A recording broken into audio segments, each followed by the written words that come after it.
Welcome back to Calm History. If you enjoy falling asleep with us, please take a moment to hit the subscribe button. It is a completely free way to support our quiet, independent channel. Tonight, we begin.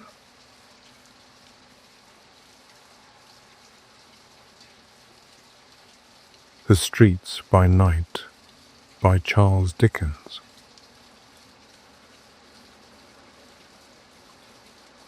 But the streets of London, to be beheld in the very height of their glory, should be seen on a dark, dull, murky winter's night, when there is just enough damp gently stealing down to make the pavement greasy, without cleansing it of any of its impurities, and when the heavy, lazy mist, which hangs over every object, makes the gas lamps look brighter, and the brilliantly lighted shops more splendid, from the contrast they present to the darkness around.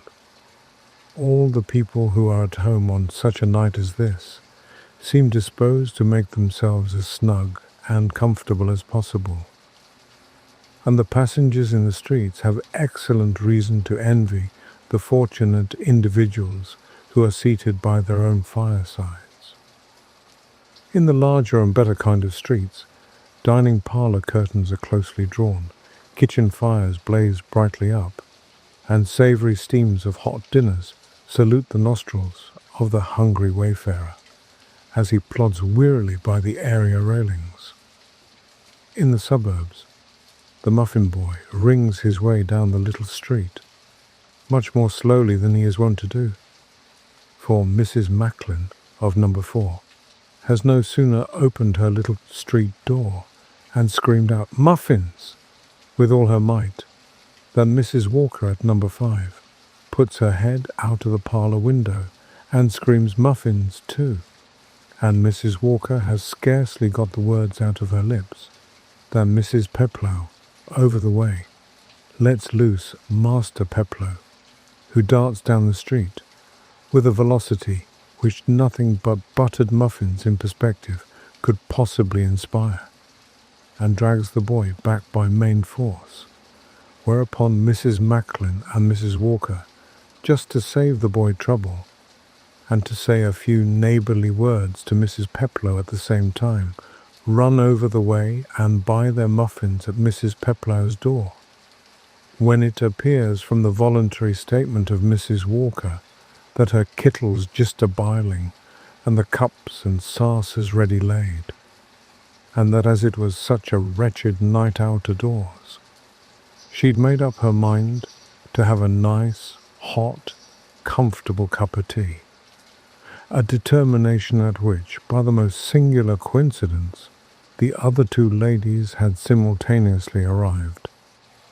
After a little conversation about the wretchedness of the weather and the merits of tea, with a digression relative to the viciousness of boys as a rule, and the amiability of Master Peplow as an exception, Mrs. Walker sees her husband coming down the street, and as he must want his tea, poor man, after his dirty walk from the docks, she instantly runs across, muffins in hand, and Mrs. Macklin does the same, and after a few words to Mrs. Walker, they all pop into their little houses and slam their little street doors, which are not opened again for the remainder of the evening, except to the 9 o'clock beer, who comes round with a lantern in front of his tray and says, as he lends Mrs. Walker yesterday's Tizer, that he's blessed if he can hardly hold the pot,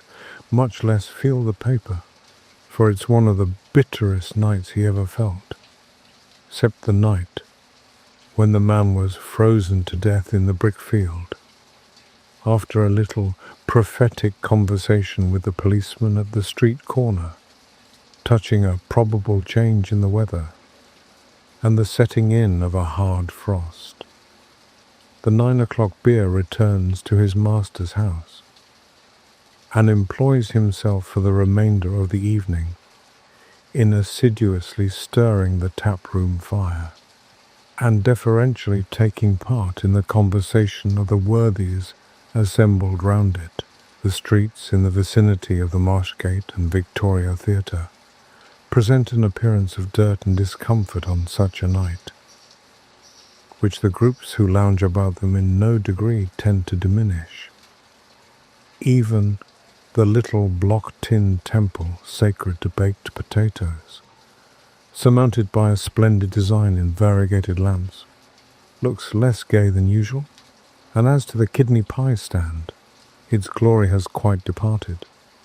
The candle in the transparent lamp, manufactured of oil paper, embellished with characters, has been blown out 50 times, so the kidney pie merchant, tired with running backwards and forwards to the next wine vaults to get a light, has given up the idea of illumination in despair, and the only signs of his whereabout are the bright sparks, of which a long, irregular train is whirled down the street every time he opens his portable oven to hand a hot kidney pie to a customer.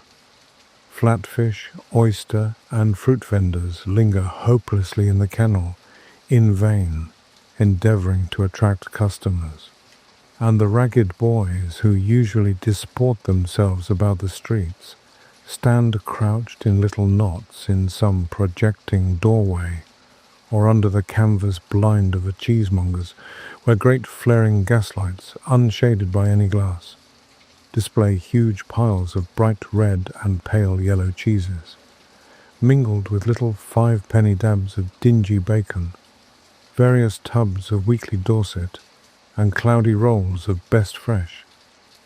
Here they amuse themselves with theatrical converse, arising out of their last half-price visit to the Victoria Gallery. Admire the terrific combat, which is nightly encored, and expatiate on the inimitable manner in which Bill Thompson can come the double monkey, or go through the mysterious involutions of a sailor's hornpipe. It is nearly 11 o'clock, and the cold, thin rain, which has been drizzling so long, is beginning to pour down in good earnest. The baked potato man has departed. The kidney pie man has just walked away with his warehouse on his arm. The cheesemonger has drawn in his blind, and the boys have dispersed.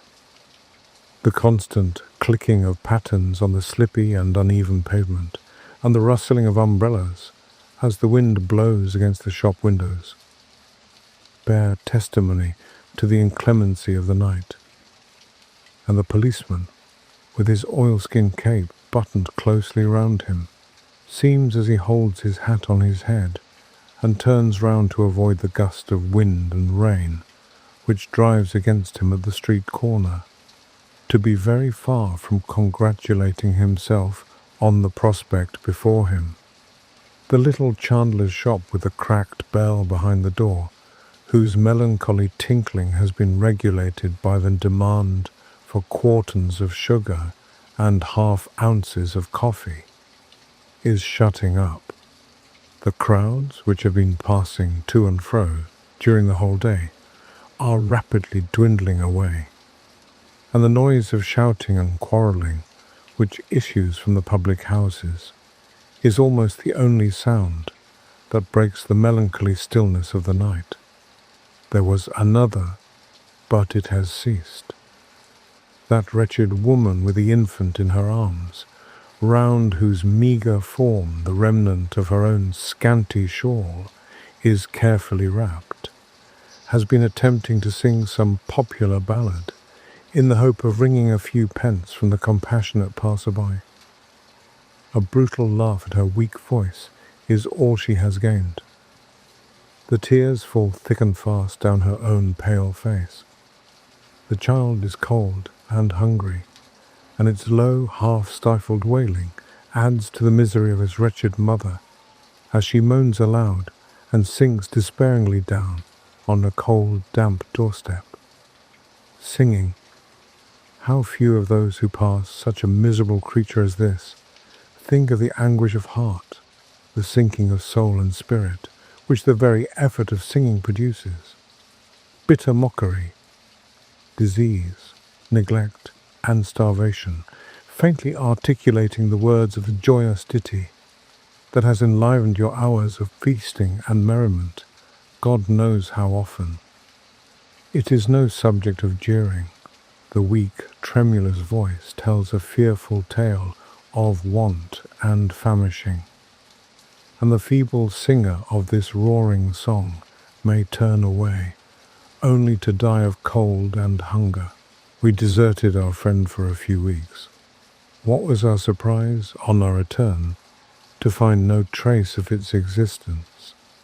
In its place was a handsome shop, fast approaching to a state of completion, and on the shutters were large bills, informing the public that it would shortly be opened with an extensive stock of linen drapery and haberdashery.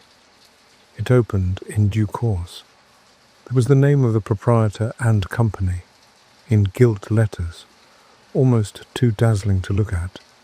Such ribbons and shawls, and two such elegant young men behind the counter, each in a clean collar and white neckcloth, like the lover in a farce. As to the proprietor, he did nothing but walk up and down the shop and hand seats to the ladies, and hold important conversations with the handsomest of the young men, who were shrewdly suspected by the neighbours to be the company. We saw all this with sorrow. We felt a fatal presentiment that the shop was doomed, and so it was. Its decay was gradual, but sure. Tickets gradually appeared in the windows. Then rolls of flannel with labels on them were stuck outside the door.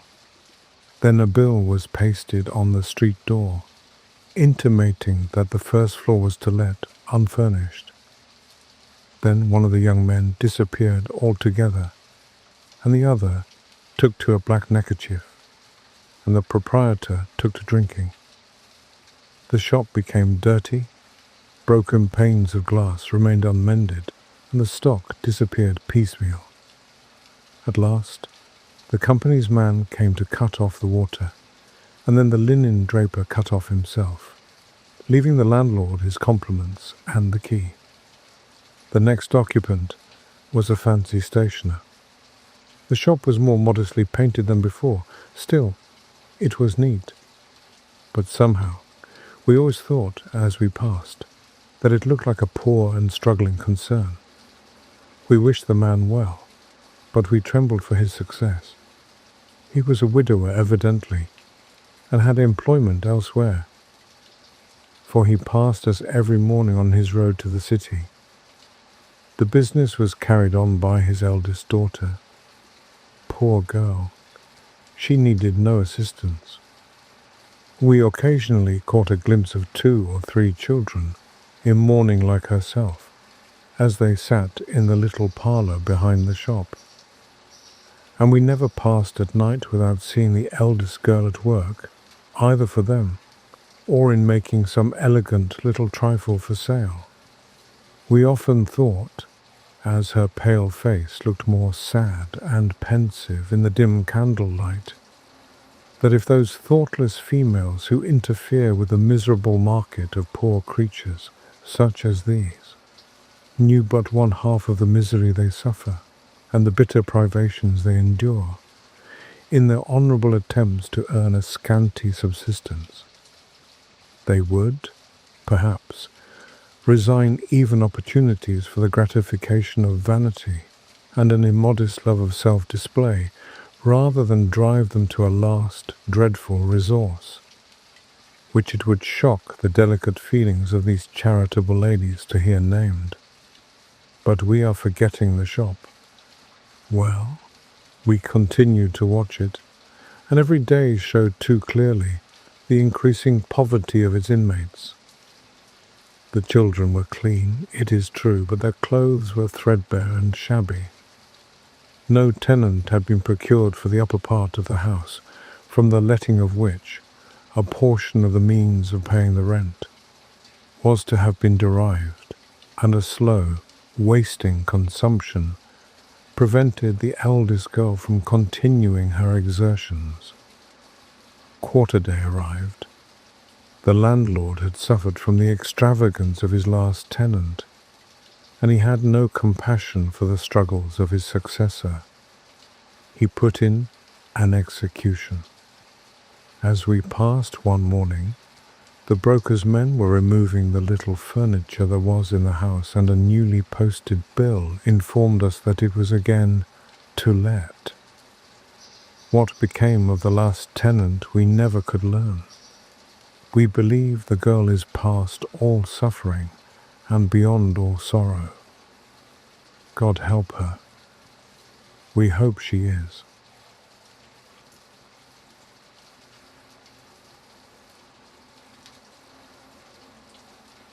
Shops and Their Tenants by Charles Dickens. What inexhaustible food for speculation do the streets of London afford? We never were able to agree with Sterne in pitying the man who could travel from Dan to Beersheba and say that all was barren. We have not the slightest commiseration for the man who can take up his hat and stick and walk from Covent Garden to St. Paul's churchyard, and back into the bargain, without deriving some amusement, we had almost said instruction, from his perambulation. And yet there are such beings. We meet them every day. Large black stocks and light waistcoats, jet canes and discontented countenances are the characteristics of the race. Other people brush quickly by you, steadily plodding on to business or cheerfully running after pleasure. These men linger listlessly past, looking as happy and animated as a policeman on duty. Nothing seems to make an impression on their minds. Nothing short of being knocked down by a porter or run over by a cab will disturb their equanimity. You will meet them on a fine day in any of the leading thoroughfares. Peep through the window of a West End cigar shop in the evening. If you can manage to get a glimpse between the blue curtains which intercept the vulgar gaze, and you see them in their only enjoyment of existence, there they are, lounging about on round tubs and pipe boxes, in all the dignity of whiskers and gilt watch guards, whispering soft nothings to the young lady in amber with the large ear-rings, who, as she sits behind the counter in a blaze of adoration and gaslight, is the admiration of all the female servants in the neighbourhood, and the envy of every milliner's apprentice within 2 miles round. One of our principal amusements is to watch the gradual progress, the rise or fall, of particular shops. We have formed an intimate acquaintance with several in different parts of town, and are perfectly acquainted with their whole history. We could name, offhand, 20 at least, which we are quite sure have paid no taxes for the last 6 years. They are never inhabited for more than 2 months consecutively, and we verily believe have witnessed every retail trade in the directory. There is one, whose history is a sample of the rest, in whose fate we have taken a special interest, having had the pleasure of knowing it ever since it has been a shop. It is on the Surrey side of the water, a little distance beyond the Marsh Gate. It was, originally, a substantial, good-looking private house enough. The landlord got into difficulties. The house got into chancery. The tenant went away, and the house went to ruin. At this period, our acquaintance with it commenced. The paint was all worn off. The windows were broken. The area was green with neglect and the overflowings of the water butt. The butt itself was without a lid, and the street door was the very picture of misery. The chief pastime of the children in the vicinity had been to assemble in a body on the steps and take it in turns to knock loud double knocks at the door, to the great satisfaction of the neighbours generally, and especially of the nervous old lady next door, but one. Numerous complaints were made, and several small basins of water discharged over the offenders, but without effect. In this state of things, the marine store dealer at the corner of the street, in the most obliging manner, took the knocker off and sold it. And the unfortunate house looked more wretched than ever. We deserted our friend for a few weeks. What was our surprise, on our return, to find no trace of its existence. In its place was a handsome shop, fast approaching to a state of completion, and on the shutters were large bills, informing the public that it would shortly be opened with an extensive stock of linen drapery and haberdashery. It opened in due course. There was the name of the proprietor and company, in gilt letters, almost too dazzling to look at. Such ribbons and shawls, and two such elegant young men behind the counter, each in a clean collar and white neckcloth, like the lover in a farce. As to the proprietor, he did nothing but walk up and down the shop, and hand seats to the ladies, and hold important conversations with the handsomest of the young men, who was shrewdly suspected by the neighbours to be the company. We saw all this with sorrow. We felt a fatal presentiment that the shop was doomed, and so it was. Its decay was gradual, but sure. Tickets gradually appeared in the windows, then rolls of flannel with labels on them were stuck outside the door. Then a bill was pasted on the street door, intimating that the first floor was to let, unfurnished. Then one of the young men disappeared altogether, and the other took to a black neckerchief, and the proprietor took to drinking. The shop became dirty. Broken panes of glass remained unmended, and the stock disappeared piecemeal.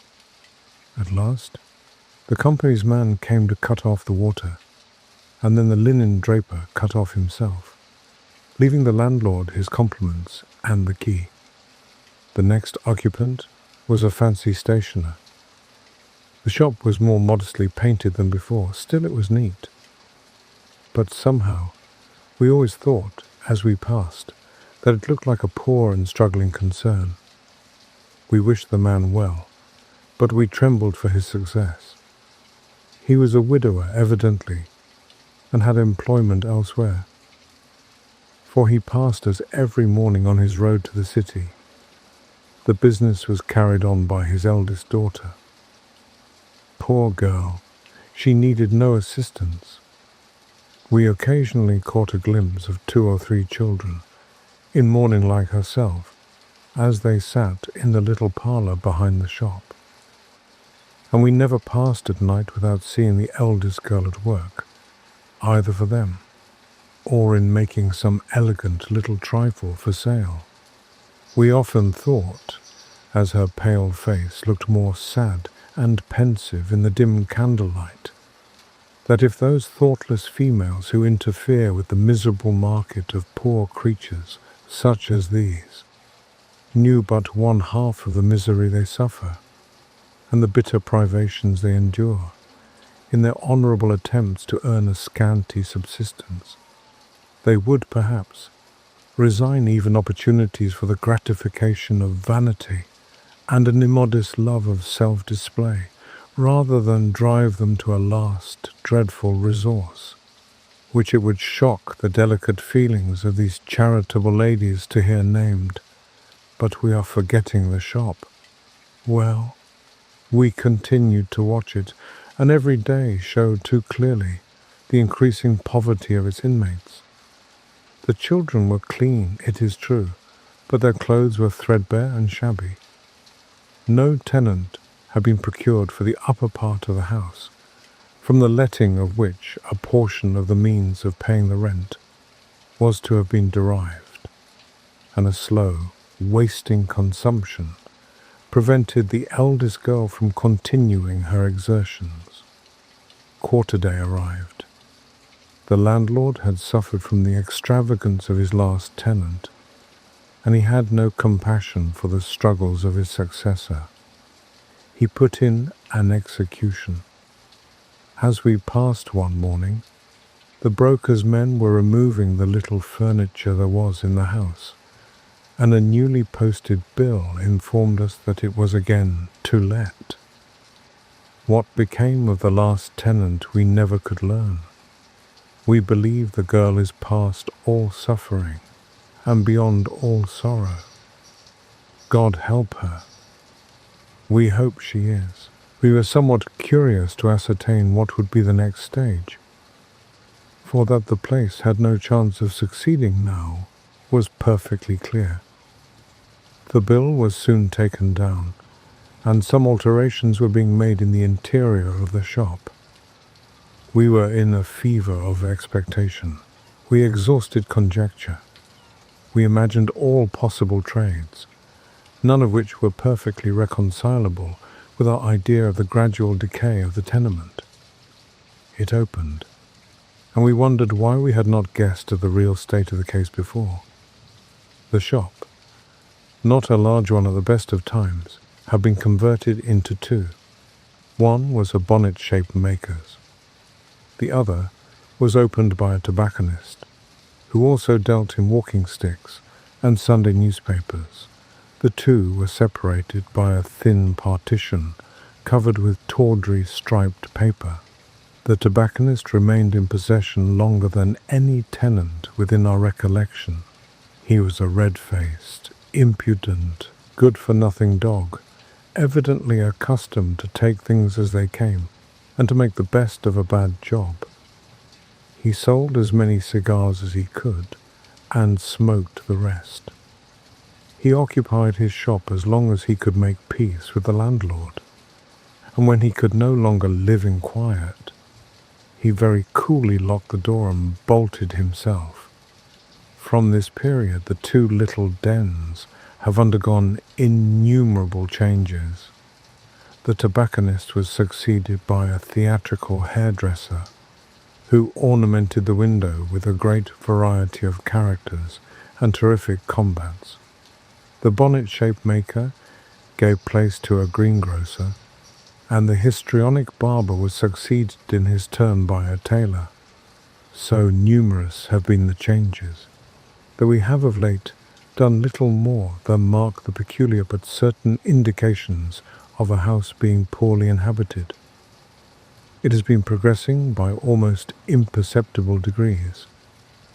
The occupiers of the shops have gradually given up room after room, until they have only reserved the little parlour for themselves. First, there appeared a brass plate on the private door, with Ladies' School legibly engraved thereon. Shortly afterwards, we observed a second brass plate, then a bell, and then another bell. When we paused in front of our old friend and observed these signs of poverty, which are not to be mistaken, we thought, as we turned away, that the house had attained its lowest pitch of degradation. We were wrong.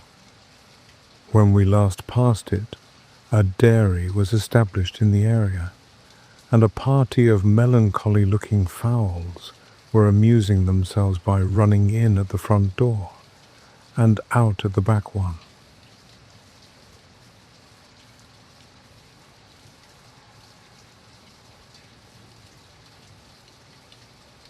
Meditations in Monmouth-Street by Charles Dickens.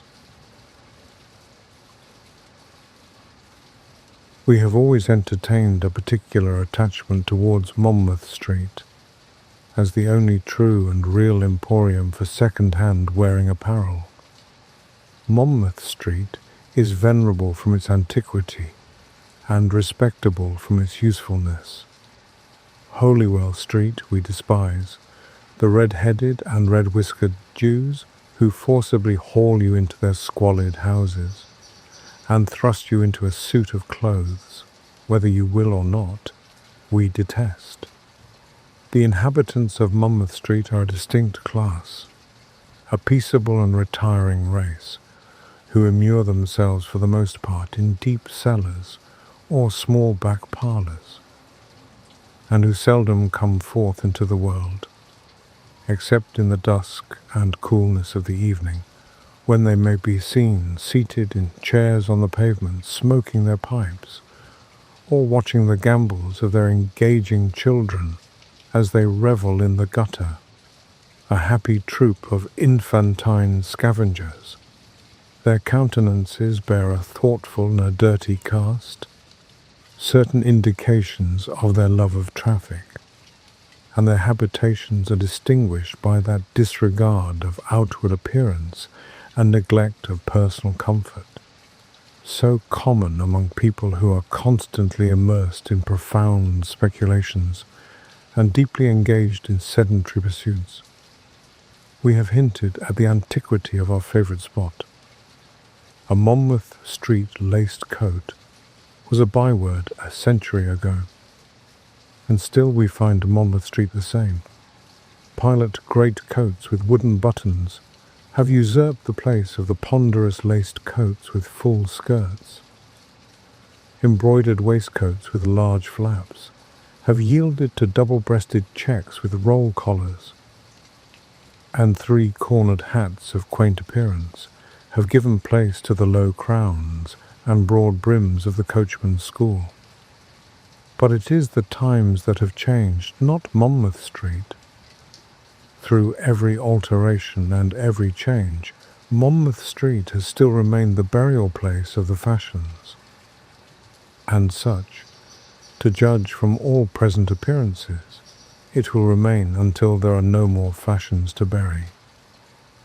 We love to walk among these extensive groves of the illustrious dead, and to indulge in the speculations to which they give rise, now fitting a deceased coat, then a dead pair of trousers, and anon the mortal remains of a gaudy waistcoat, upon some being of our own conjuring up, and endeavouring, from the shape and fashion of the garment itself, to bring its former owner before our mind's eye. We have gone on speculating in this way, until whole rows of coats have started from their pegs, and buttoned up, of their own accord, round the waists of imaginary wearers. Lines of trousers have jumped down to meet them. Waistcoats have almost burst with anxiety to put themselves on, and half an acre of shoes have suddenly found feet to fit them, and gone stumping down the street, with a noise which has fairly awakened us from our pleasant reverie, and driven us slowly away, with a bewildered stare, an object of astonishment to the good people of Monmouth-Street, and of no slight suspicion to the policeman at the opposite street corner.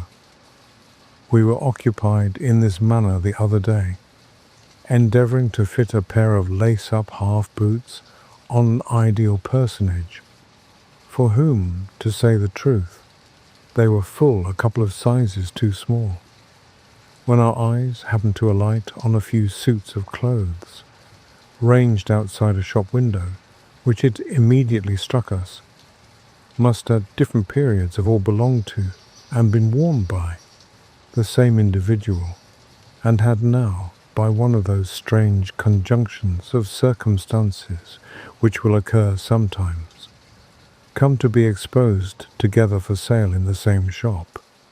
The idea seemed a fantastic one, and we looked at the clothes again with a firm determination not to be easily led away. No, we were right. The more we looked, the more we were convinced of the accuracy of our previous impression. There was the man's whole life written as legibly on those clothes, as if we had his autobiography engrossed on parchment before us. The first was a patched and much soiled skeleton suit, one of those straight blue cloth cases in which small boys used to be confined before belts and tunics had come in and old notions had gone out. an ingenious contrivance for displaying the full symmetry of a boy's figure by fastening him into a very tight jacket with an ornamental row of buttons over each shoulder, and then buttoning his trousers over it, so as to give his legs the appearance of being hooked on, just under the armpits. This was the boy's dress. It had belonged to a town boy, we could see. There was a shortness about the legs and arms of the suit, and a bagging at the knees, peculiar to the rising youth of London streets. A small day school he had been at, evidently. If it had been a regular boys' school, they wouldn't have let him play on the floor so much and rub his knees so white. He had an indulgent mother too, and plenty of halfpence, as the numerous smears of some sticky substance about the pockets, and just below the chin, which even the salesman's skill could not succeed in disguising, sufficiently betokened. They were decent people, but not overburdened with riches, or he would not have so far outgrown the suit when he passed into those corduroys with the round jacket, in which he went to a boys' school, however, and learned to write, and in ink of pretty tolerable blackness too, if the place where he used to wipe his pen might be taken as evidence. A black suit and the jacket changed into a diminutive coat. His father had died, and the mother had got the boy a message lad's place in some office. A long-worn suit, that one, rusty and threadbare before it was laid aside, but clean and free from soil to the last. Poor woman! We could imagine her assumed cheerfulness over the scanty meal, and the refusal of her own small portion, that her hungry boy might have enough. Her constant anxiety for his welfare, her pride in his growth, mingled sometimes with the thought, almost too acute to bear, that as he grew to be a man his old affection might cool, old kindnesses fade from his mind, and old promises be forgotten. The sharp pain that even then a careless word or a cold look would give her, all crowded on our thoughts as vividly as if the very scene were passing before us. These things happen every hour, and we all know it, and yet we felt as much sorrow when we saw, or fancied we saw, it makes no difference which, the change that began to take place now, as if we had just conceived the bare possibility of such a thing for the first time. The next suit, smart but slovenly, meant to be gay, and yet not half so decent as the threadbare apparel, redolent of the idle lounge, and the blackguard companions told us, we thought, that the widow's comfort had rapidly faded away. We could imagine that coat. Imagine. We could see it. We had seen it 100 times, sauntering in company with 3 or 4 other coats of the same cut, about some place of profligate resort at night. We dressed, from the same shop window in an instant, 6 boys of from 15 to 20, and putting cigars into their mouths and their hands into their pockets, watched them as they sauntered down the street and lingered at the corner with the obscene jest and the oft-repeated oath. We never lost sight of them till they had cocked their hats a little more on one side and swaggered into the public house. And then we entered the desolate home, where the mother sat late in the night, alone. We watched her as she paced the room in feverish anxiety, and every now and then opened the door, looked wistfully into the dark and empty street, and again returned, to be again and again disappointed. We beheld the look of patience with which she bore the brutish threat, nay, even the drunken blow, and we heard the agony of tears that gushed from her very heart as she sank upon her knees in her solitary and wretched apartment, A long period had elapsed, and a greater change had taken place by the time of casting off the suit that hung above. It was that of a stout, broad-shouldered, sturdy-chested man, and we knew at once, as anybody would, who glanced at that broad-skirted green coat, with the large metal buttons, that its wearer seldom walked forth without a dog at his heels, and some idle ruffian, the very counterpart of himself, at his side. The vices of the boy had grown with the man, and we fancied his home then, if such a place deserved the name. We saw the bare and miserable room destitute of furniture, crowded with his wife and children, pale, hungry, and emaciated. The man, cursing their lamentations, staggering to the taproom from whence he had just returned, followed by his wife and a sickly infant, clamouring for bread, and heard the street wrangle and noisy recrimination that his striking her occasioned. And then imagination led us to some metropolitan workhouse, situated in the midst of crowded streets and alleys, filled with noxious vapours, and ringing with boisterous cries, where an old and feeble woman, imploring pardon for her son, lay dying in a close, dark room, with no child to clasp her hand, and no pure air from heaven to fan her brow. A stranger closed the eyes that settled into a cold, unmeaning glare, and strange ears received the words that murmured from the white and half-closed lips. A coarse, round frock, with a worn cotton neckerchief, and other articles of clothing of the commonest description, completed the history. A prison, and the sentence, banishment, or the gallows. What would the man have given then to be once again the contented, humble drudge of his boyish years? To have been restored to life, but for a week, a day, an hour, a minute, only for so long a time as would enable him to say one word of passionate regret to, and hear one sound of heartfelt forgiveness from, the cold and ghastly form that lay rotting in the pauper's grave. The children wild in the streets, the mother a destitute widow, both deeply tainted with the deep disgrace of the husband and father's name, and impelled by sheer necessity down the precipice that had led him to a lingering death, possibly of many years' duration, thousands of miles away. We had no clue to the end of the tale, but it was easy to guess its termination. We took a step or two further on, and by way of restoring the naturally cheerful tone of our thoughts, began fitting visionary feet and legs into a cellarboard full of boots and shoes, with a speed and accuracy that would have astonished the most expert artist in leather living. There was one pair of boots in particular, a jolly, good-tempered, hearty-looking pair of tops, that excited our warmest regard, and we had got a fine, red-faced, jovial fellow of a market gardener into them before we had made their acquaintance half a minute.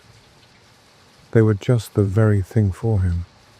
There was his huge fat legs bulging over the tops, and fitting them too tight to admit of his tucking in the loops he had pulled them on by, and his knee cords with an interval of stocking, and his blue apron tucked up round his waist, and his red neckerchief and blue coat, and a white hat stuck on one side of his head. And there he stood, with a broad grin on his great red face, whistling away, as if any other idea but that of being happy and comfortable had never entered his brain. This was the very man after our own heart. We knew all about him. We had seen him coming up to Covent Garden in his green chaise cart, with the fat, tubby little horse, 1,000 times. And even while we cast an affectionate look upon his boots, at that instant, the form of a coquettish servant maid, suddenly sprung into a pair of Denmark satin shoes that stood beside them, and we at once recognized the very girl who accepted his offer of a ride just on this side the Hammersmith Suspension Bridge. The very last Tuesday morning we rode into town from Richmond. A very smart female, in a showy bonnet, stepped into a pair of grey cloth boots with black fringe and binding that were studiously pointing out their toes on the other side of the top boots, and seemed very anxious to engage his attention. But we didn't observe that our friend the market gardener appeared at all captivated with these blandishments, for beyond giving a knowing wink when they first began, as if to imply that he quite understood their end and object, he took no further notice of them. His indifference, however, was amply recompensed by the excessive gallantry of a very old gentleman with a silver-headed stick, who tottered into a pair of large list shoes that were standing in one corner of the board, and indulged in a variety of gestures expressive of his admiration of the lady in the cloth boots. To the immeasurable amusement of a young fellow, we put into a pair of long quartered pumps, who we thought would have split the coat that slid down to meet him, with laughing. We had been looking on at this little pantomime with great satisfaction for some time, when, to our unspeakable astonishment, we perceived that the whole of the characters, including a numerous corps de ballet of boots and shoes in the background, into which we had been hastily thrusting as many feet as we could press into the service, were arranging themselves in order for dancing, and some music striking up at the moment, to it they went without delay. It was perfectly delightful to witness the agility of the market gardener. Out went the boots, first on one side, then on the other, then cutting, then shuffling, then setting to the Denmark satins, then advancing, then retreating, then going round, and then repeating the whole of the evolutions again, without appearing to suffer in the least from the violence of the exercise. Nor were the Denmark satins a bit behindhand, for they jumped and bounded about in all directions, and though they were neither so regular nor so true to the time as the cloth boots, still, as they seemed to do it from the heart and to enjoy it more, we candidly confess that we preferred their style of dancing to the other. But the old gentleman in the list shoes was the most amusing object in the whole party, for, besides his grotesque attempts to appear youthful and amorous, which were sufficiently entertaining in themselves, the young fellow in the pumps managed so artfully that every time the old gentleman advanced to salute the lady in the cloth boots, he trod with his whole weight on the old fellow's toes, which made him roar with anguish, and rendered all the others like to die of laughing. We were in the full enjoyment of these festivities when we heard a shrill, and by no means musical voice, exclaim, "Hope you'll know me again, imperence," and on looking intently forward to see from whence the sound came, we found that it proceeded, not from the young lady in the cloth boots, as we had at first been inclined to suppose, but from a bulky lady of elderly appearance who was seated in a chair at the head of the cellar steps, apparently for the purpose of superintending the sale of the articles arranged there. A barrel organ, which had been in full force close behind us, ceased playing. The people we had been fitting into the shoes and boots took to flight at the interruption, and as we were conscious that in the depth of our meditations we might have been rudely staring at the old lady for half an hour without knowing it, we took to flight too, and were soon immersed in the deepest obscurity of the adjacent dials.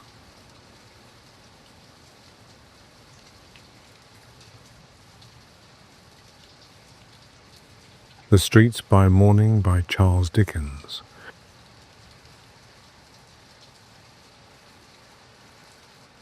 The appearance presented by the streets of London an hour before sunrise, on a summer's morning, is most striking even to the few whose unfortunate pursuits of pleasure, or scarcely less unfortunate pursuits of business, make them well acquainted with the scene.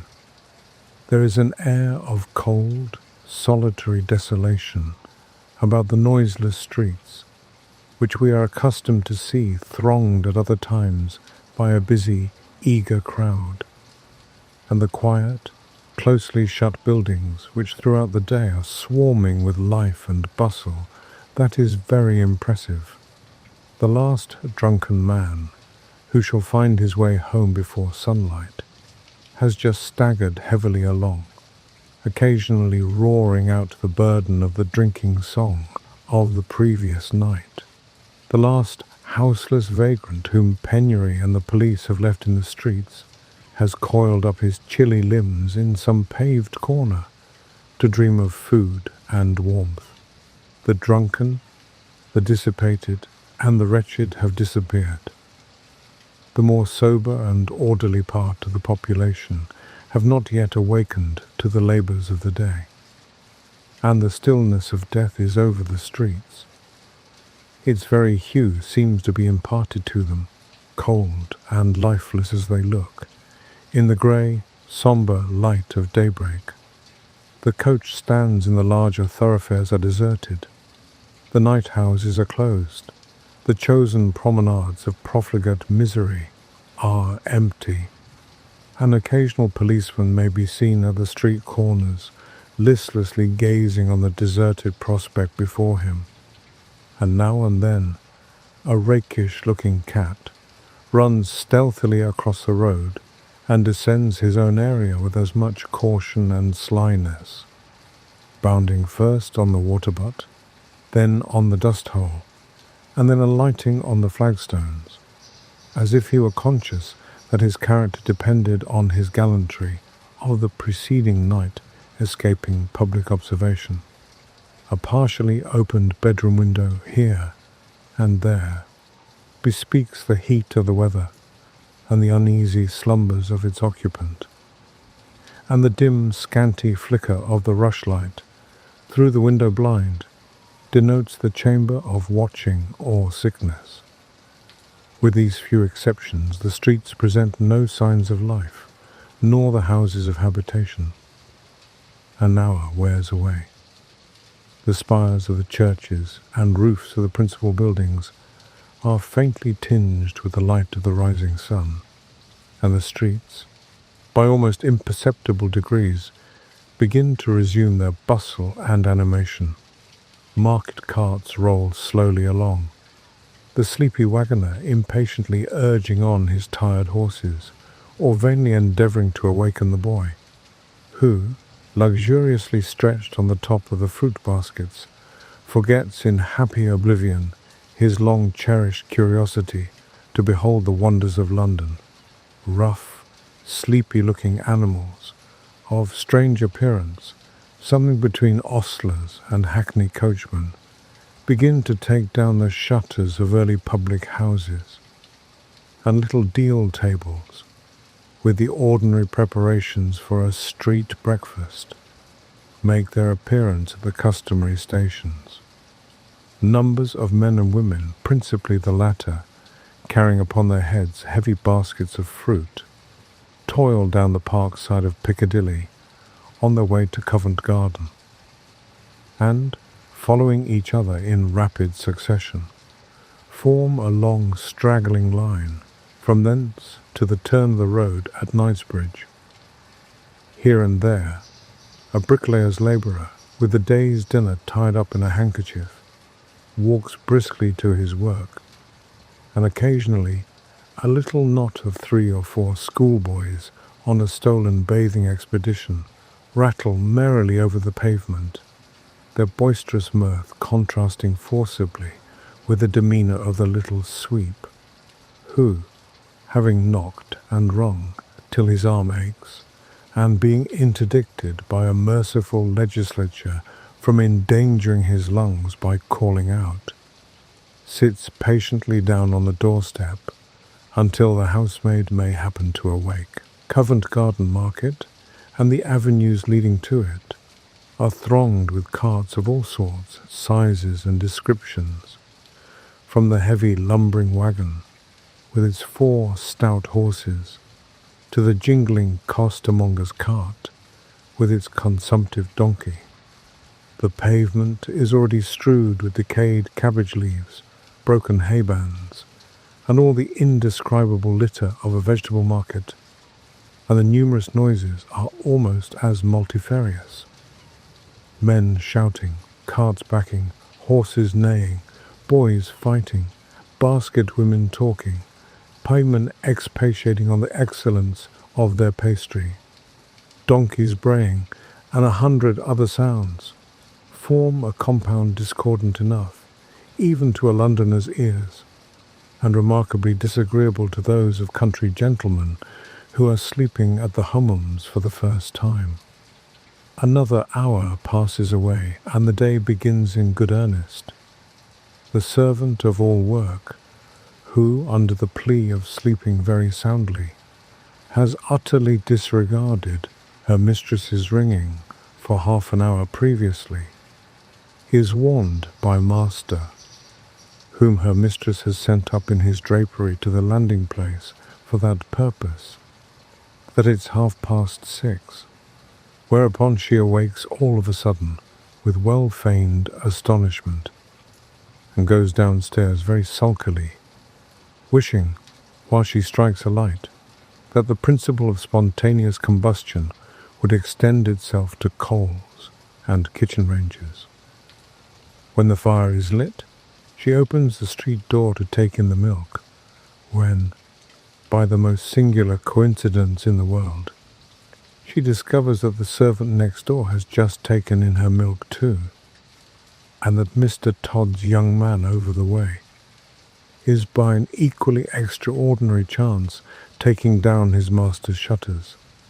The inevitable consequence is that she just steps, milk jug in hand, as far as next door, just to say good morning to Betsy Clark, and that Mr. Todd's young man just steps over the way just to say good morning to both of them. And as the aforesaid Mr. Todd's young man is almost as good-looking and fascinating as the baker himself, the conversation quickly becomes very interesting, and probably would become more so if Betsy Clark's missus, who always will be following her about, didn't give an angry tap at her bedroom window, on which Mr. Todd's young man tries to whistle coolly, as he goes back to his shop much faster than he came from it, and the two girls run back to their respective places and shut their street doors with surprising softness, each of them poking their heads out of the front parlour window a minute afterwards, however, ostensibly with the view of looking at the mail which just then passes by, but really for the purpose of catching another glimpse of Mr. Todd's young man, who, being fond of males, but more fond of females, takes a short look at the coach and a long look at the girls, much to the satisfaction of all parties concerned. The mail itself goes on to the coach office in due course, and the passengers who are going out by the early coach stare with astonishment at the passengers who are coming in by the early coach, who look blue and dismal and are under the influence of that odd feeling produced by travelling, which makes the events of yesterday morning seem as if they had happened at least 6 months ago, and induces people to wonder with considerable gravity whether the friends and relations they took leave of a fortnight before have altered much since they left them, The coach office is all alive, and the coaches which are just going out are surrounded by the usual crowd of onlookers and salesmen, who seem to consider, heaven knows why, that it's quite impossible any man can mount a coach without requiring at least 6 pence worth of oranges, a penknife, a pocket book, a last year's annual, a pencil case, a piece of sponge, and a small series of caricatures. Half an hour more, and the sun darts his bright rays cheerfully down the still half-empty streets, and shines with sufficient force to rouse the diurnal laziness of the apprentice, who pauses every other minute from his task of sweeping out the shop and watering the pavement in front of it, to tell another apprentice similarly employed how hot it will be today, or to stand with his right hand shading his eyes, and his left resting on the broom, gazing at the Wonder, or the Tally-Ho, or the Nimrod, or some other fast coach till it's out of sight, when he re-enters the shop, envying the passengers on the outside of the fast coach, and thinking of the old red brick house down in the country, where he went to school.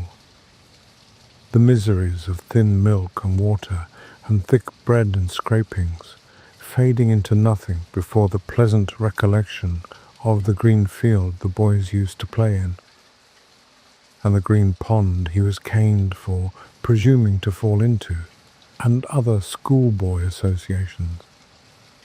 Cabs, with trunks and bandboxes between the driver's legs, and outside the apron, rattle briskly up and down the streets on the way to the coach offices or steam packet wharfs, and the cab drivers and hackney coachmen who are on the stand polish up the ornamental part of their dingy vehicles. The former, wondering how people can prefer those wild beast caravans of omnibuses to a regular cab with a fast trotter, and the latter admiring how people can trust their necks into one of those crazy cabs, when they can have a respectable hackney coach with a pair of horses as won't run away with no one. A consolation, Joe unquestionably founded in fact, seeing that a hackney coach horse never was known to run at all, except, as the smart cabman in front of the rank observes, except one, and he run backwards.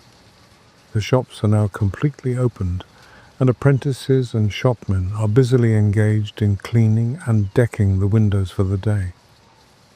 The bakers' shops in town are filled with servants and children waiting for the drawing of the first batch of rolls, an operation which was performed a full hour ago in the suburbs. For the early clerk population of Somers and Camden towns, Islington and Pentonville, are fast pouring into the city or directing their steps towards Chancery Lane and the Inns of Court. Middle-aged men, whose annual salaries have by no means increased in the same proportion as their families, plod steadily along, apparently with no object in view but the counting house, knowing by sight almost everybody they meet or overtake, for they have seen them every morning, Sundays excepted, during the last 20 years, but speaking to no one. If they do happen to overtake a personal acquaintance, they just exchange a hurried salutation, and keep walking on, either by his side or in front of him, as his rate of walking may chance to be. As to stopping to shake hands, or to take the friend's arm, they seem to think it is not included in their salary, and they have no right to do it. Small office lads in large hats, who are made men before they are boys, hurry along in pairs with their first coat carefully brushed, and the white trousers of last Sunday plentifully besmeared with dust and ink. It evidently requires a considerable mental struggle to avoid investing part of the day's dinner money in the purchase of the stale tarts, so temptingly exposed in dusty tins at the pastry cook's doors, but a consciousness of their own importance and the receipt of 7 shillings a week, with the prospect of an early rise to 8, comes to their aid, and they accordingly put their hats a little more on one side, and look under the bonnets of all the milliners and staymakers' apprentices they meet. Poor girls, the hardest worked, the worst paid, and too often the worst used class of the community. 11 o'clock, and a new set of people fill the streets. The goods in the shop windows are invitingly arranged, the shopmen in their white neckerchiefs and spruce coats look as if they couldn't clean a window if their lives depended on it. The carts have disappeared from Covent Garden, the wagoners have returned, and the costermongers repaired to their ordinary beats in the suburbs. Clerks are at their offices, and gigs, cabs, omnibuses, and saddle horses are conveying their masters to the same destination. The streets are thronged with a vast concourse of people, gay and shabby.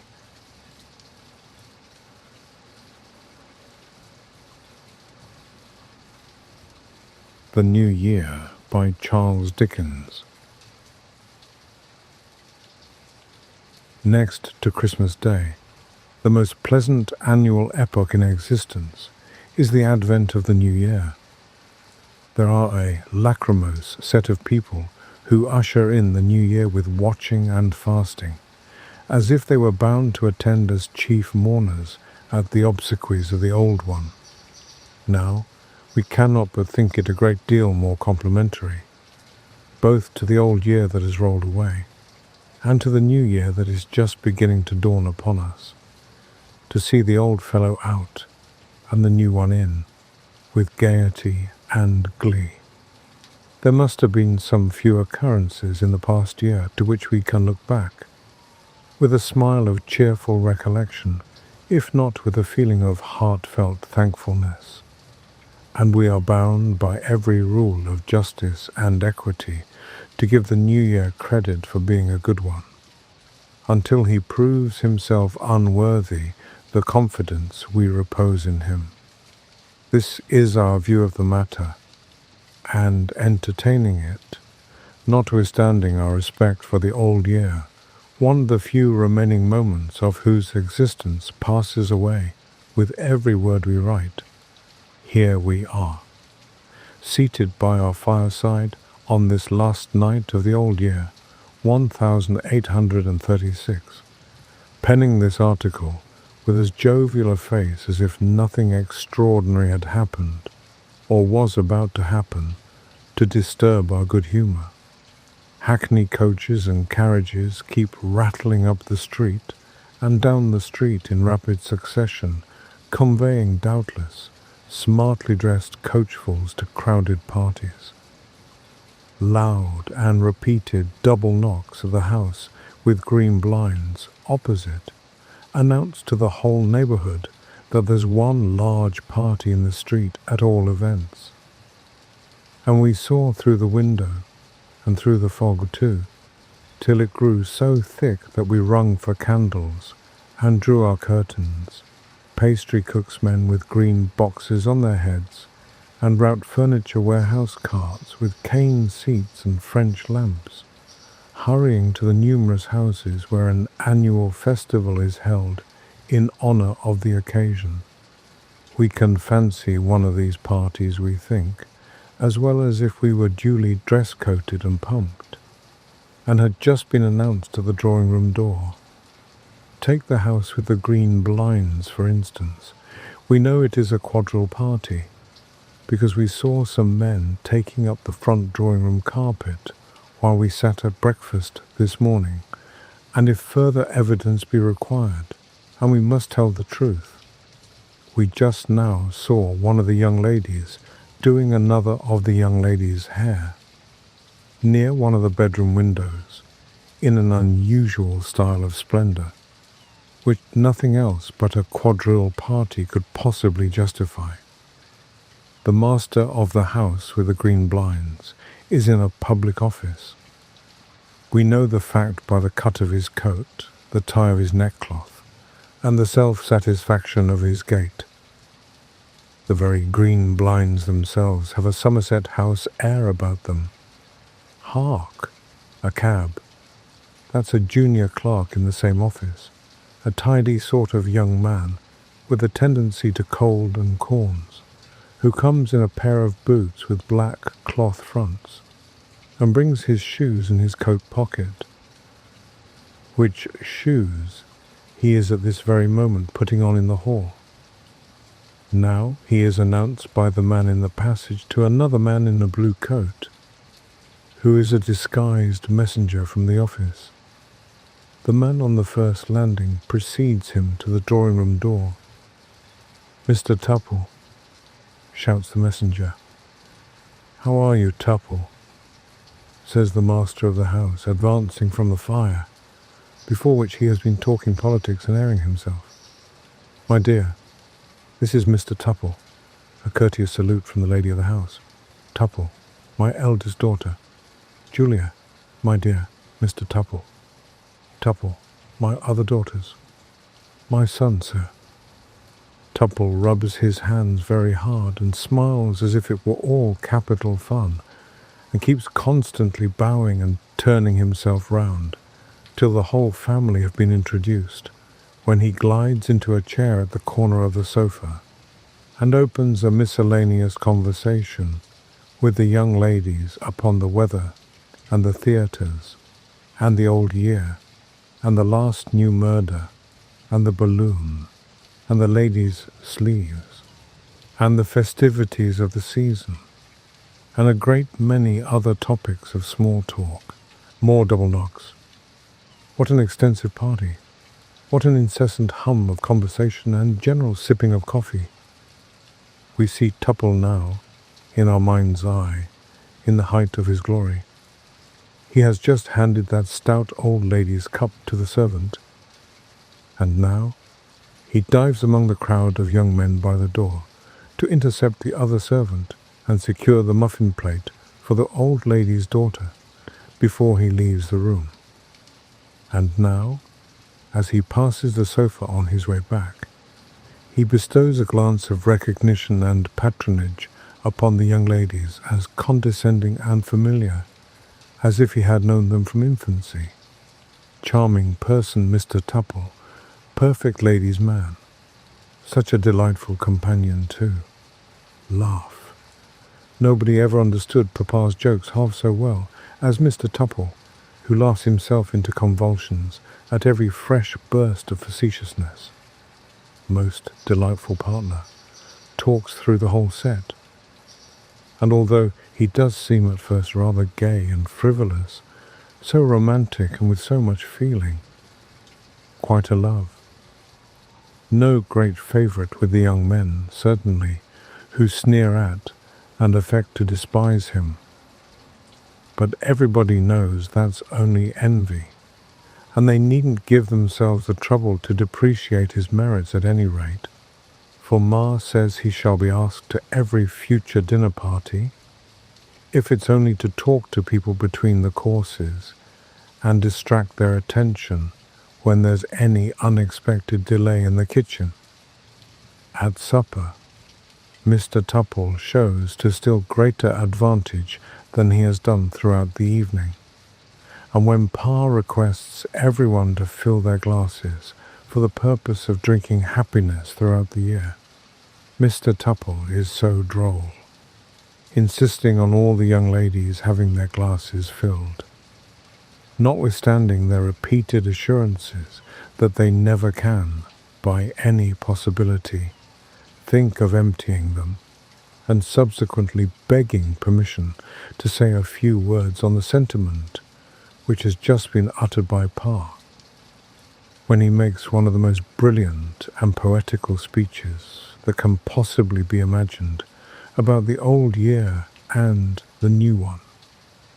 After the toast has been drunk, and when the ladies have retired, Mr. Tupple requests that every gentleman will do him the favour of filling his glass, for he has a toast to propose, on which all the gentlemen cry, "Here, here," and pass the decanters accordingly.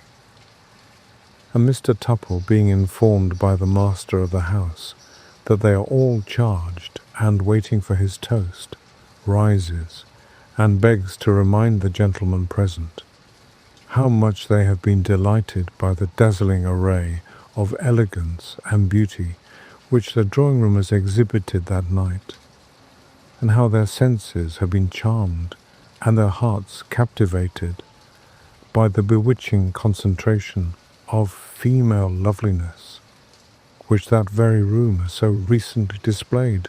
Loud cries of "Here!" much as he, Tupple, would be disposed to deplore the absence of the ladies on other grounds. He cannot but derive some consolation from the reflection that the very circumstance of their not being present enables him to propose a toast which he would have otherwise been prevented from giving. That toast, he begs to say, is, "The ladies." Great applause. The ladies, among whom the fascinating daughters of their excellent host are alike conspicuous for their beauty, their accomplishments, and their elegance. He begs them to drain a bumper to "the ladies," and a happy new year to them. Prolonged approbation, above which the noise of the ladies dancing the Spanish dance among themselves, overhead, is distinctly audible.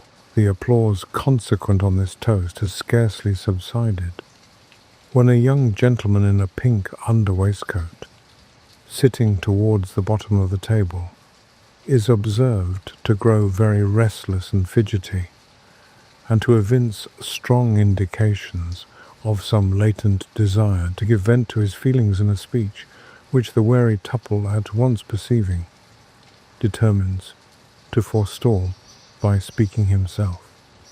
He therefore rises again with an air of solemn importance, and trusts he may be permitted to propose another toast, unqualified approbation, and Mr. Tupple proceeds. He is sure they must all be deeply impressed with the hospitality, he may say the splendour, with which they have been that night received by their worthy host and hostess. Unbounded applause. Although this is the first occasion on which he has had the pleasure and delight of sitting at that board, he has known his friend Dobble long and intimately. He has been connected with him in business. He wishes everybody present knew Dobble as well as he does.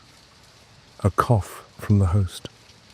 He, Tupple, can lay his hand upon his Tupple's heart and declare his confident belief that a better man, a better husband, a better father, a better brother, a better son, a better relation in any relation of life than Dobble never existed. Loud cries of "Here!" They have seen him tonight in the peaceful bosom of his family. They should see him in the morning, in the trying duties of his office, calm in the perusal of the morning papers, uncompromising in the signature of his name, dignified in his replies to the inquiries of stranger applicants, deferential in his behaviour to his superiors, majestic in his deportment to the messengers. Cheers. When he bears this merited testimony to the excellent qualities of his friend Dobble, what can he say in approaching such a subject as Mrs. Dobble? Is it requisite for him to expatiate on the qualities of that amiable woman? No. He will spare his friend Dobble's feelings. He will spare the feelings of his friend, if he will allow him to have the honour of calling him so. Mr. Dobble, Jr. Here Mr. Dobble, Jr., who has been previously distending his mouth to a considerable width by thrusting a particularly fine orange into the feature, suspends operations and assumes a proper appearance of intense melancholy. he will simply say, and he is quite certain it is a sentiment in which all who hear him will readily concur, that his friend Dobble is as superior to any man he ever knew, as Mrs. Dobble is far beyond any woman he ever saw, except her daughters. And he will conclude by proposing their worthy host and hostess, and may they live to enjoy many more New Years. The toast is drunk with acclamation. Dobble returns thanks, and the whole party rejoin the ladies in the drawing-room. Young men, who are too bashful to dance before supper, find tongues and partners. The musicians exhibit unequivocal symptoms of having drunk the New Year in, while the company were out, and dancing is kept up until far in the first morning of the New Year. We have scarcely written the last word of the previous sentence, when the first stroke of 12 peals from the neighbouring churches. There certainly, we must confess it now, is something awful in the sound. Strictly speaking, it may not be more impressive now than at any other time, for the hours steal as swiftly on at other periods, and their flight is little heeded, but we measure man's life by years, and it is a solemn knell that warns us we have passed another of the landmarks which stands between us and the grave. Disguise it as we may, the reflection will force itself on our minds, that when the next bell announces the arrival of a new year, we may be insensible alike of the timely warning we have so often neglected, and of all the warm feelings that glow within us now.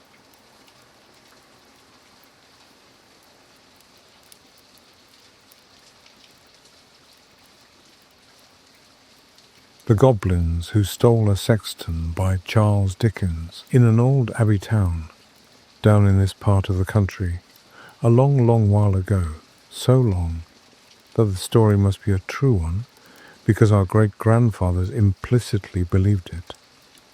There officiated as sexton and gravedigger in the churchyard one Gabriel Grubb. It by no means follows that because a man is a sexton, and constantly surrounded by the emblems of mortality, therefore he should be a morose and melancholy man. Your undertakers are the merriest fellows in the world, and I once had the honour of being on intimate terms with a mute, who in private life and off duty was as comical and jocose a little fellow as ever chirped out a devil-may-care song without a hitch in his memory, or drained off a good stiff glass without stopping for breath.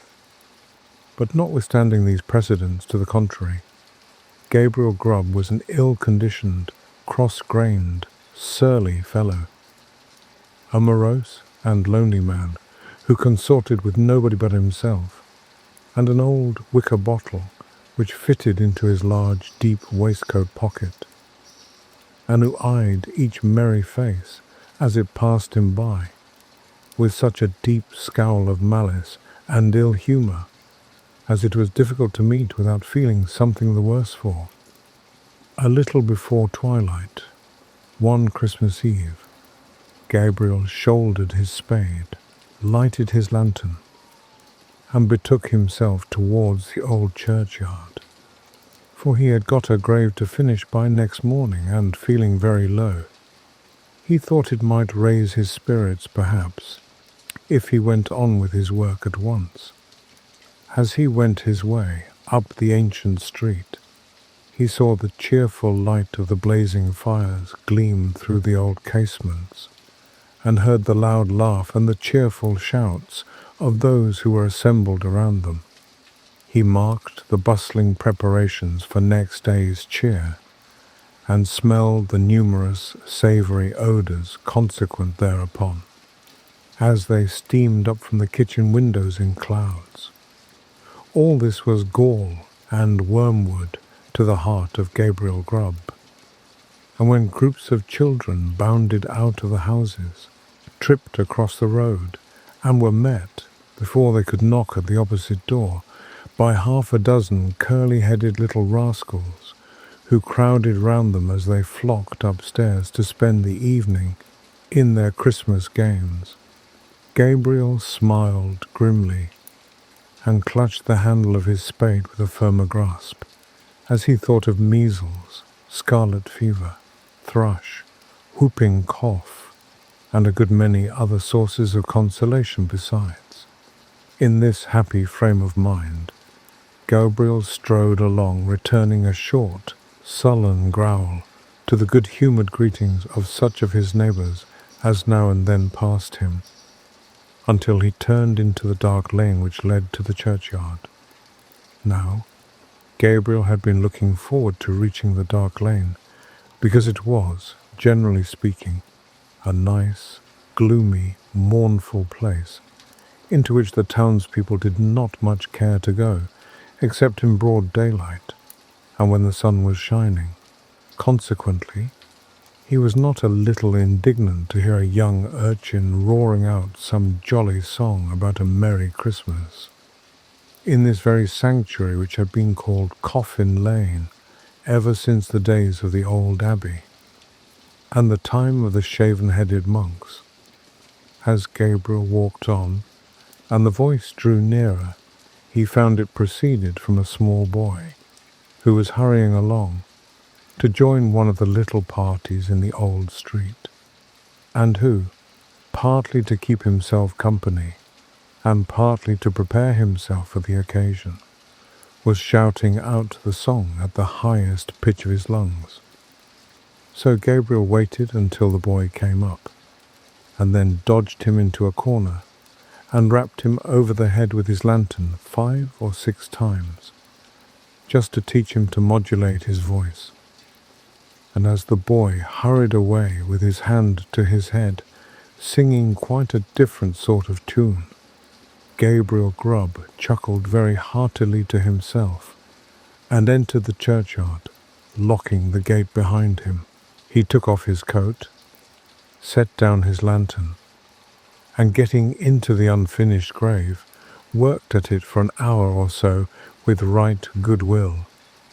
But the earth was hardened with the frost, and it was no very easy matter to break it up and shovel it out.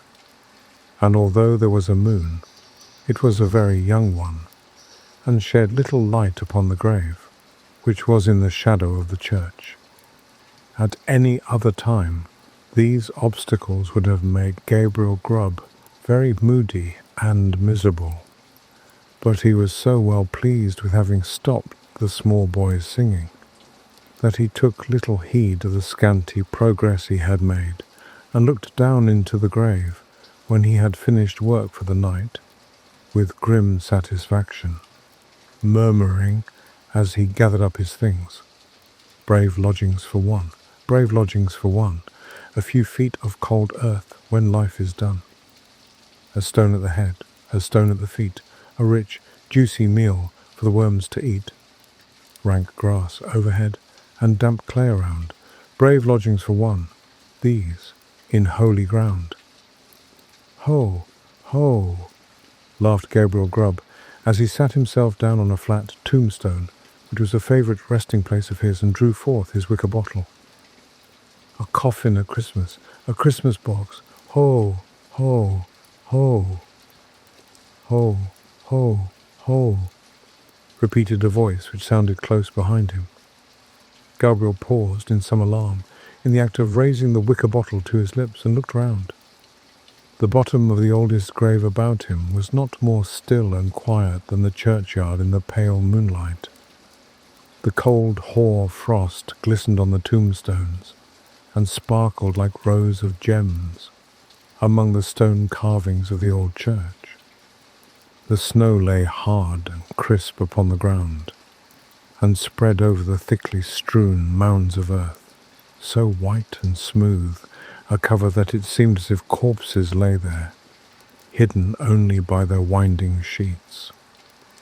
Not the faintest rustle broke the profound tranquillity of the solemn scene. Sound itself appeared to be frozen up. All was so cold and still. It was the echoes, said Gabriel Grubb, raising the bottle to his lips again. It was not, said a deep voice. Gabriel started up and stood rooted to the spot with astonishment and terror, for his eyes rested on a form that made his blood run cold. Seated on an upright tombstone close to him was a strange, unearthly figure, whom Gabriel felt at once was no being of this world.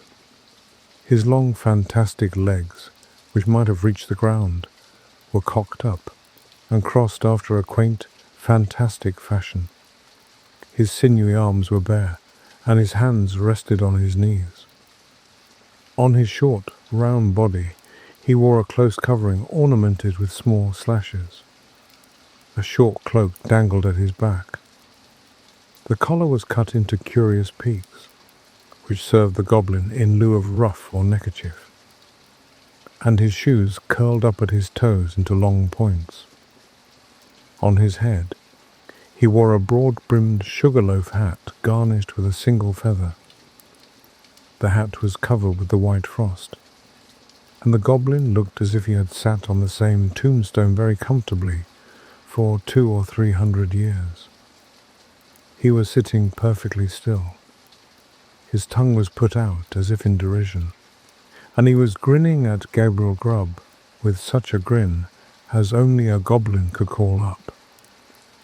It was not the echoes, said the goblin. Gabriel Grubb was paralyzed and could make no reply. What do you do here on Christmas Eve? Said the goblin sternly. I came to dig a grave, sir, stammered Gabriel Grubb. What man wanders among graves and churchyards on such a night as this? Cried the goblin.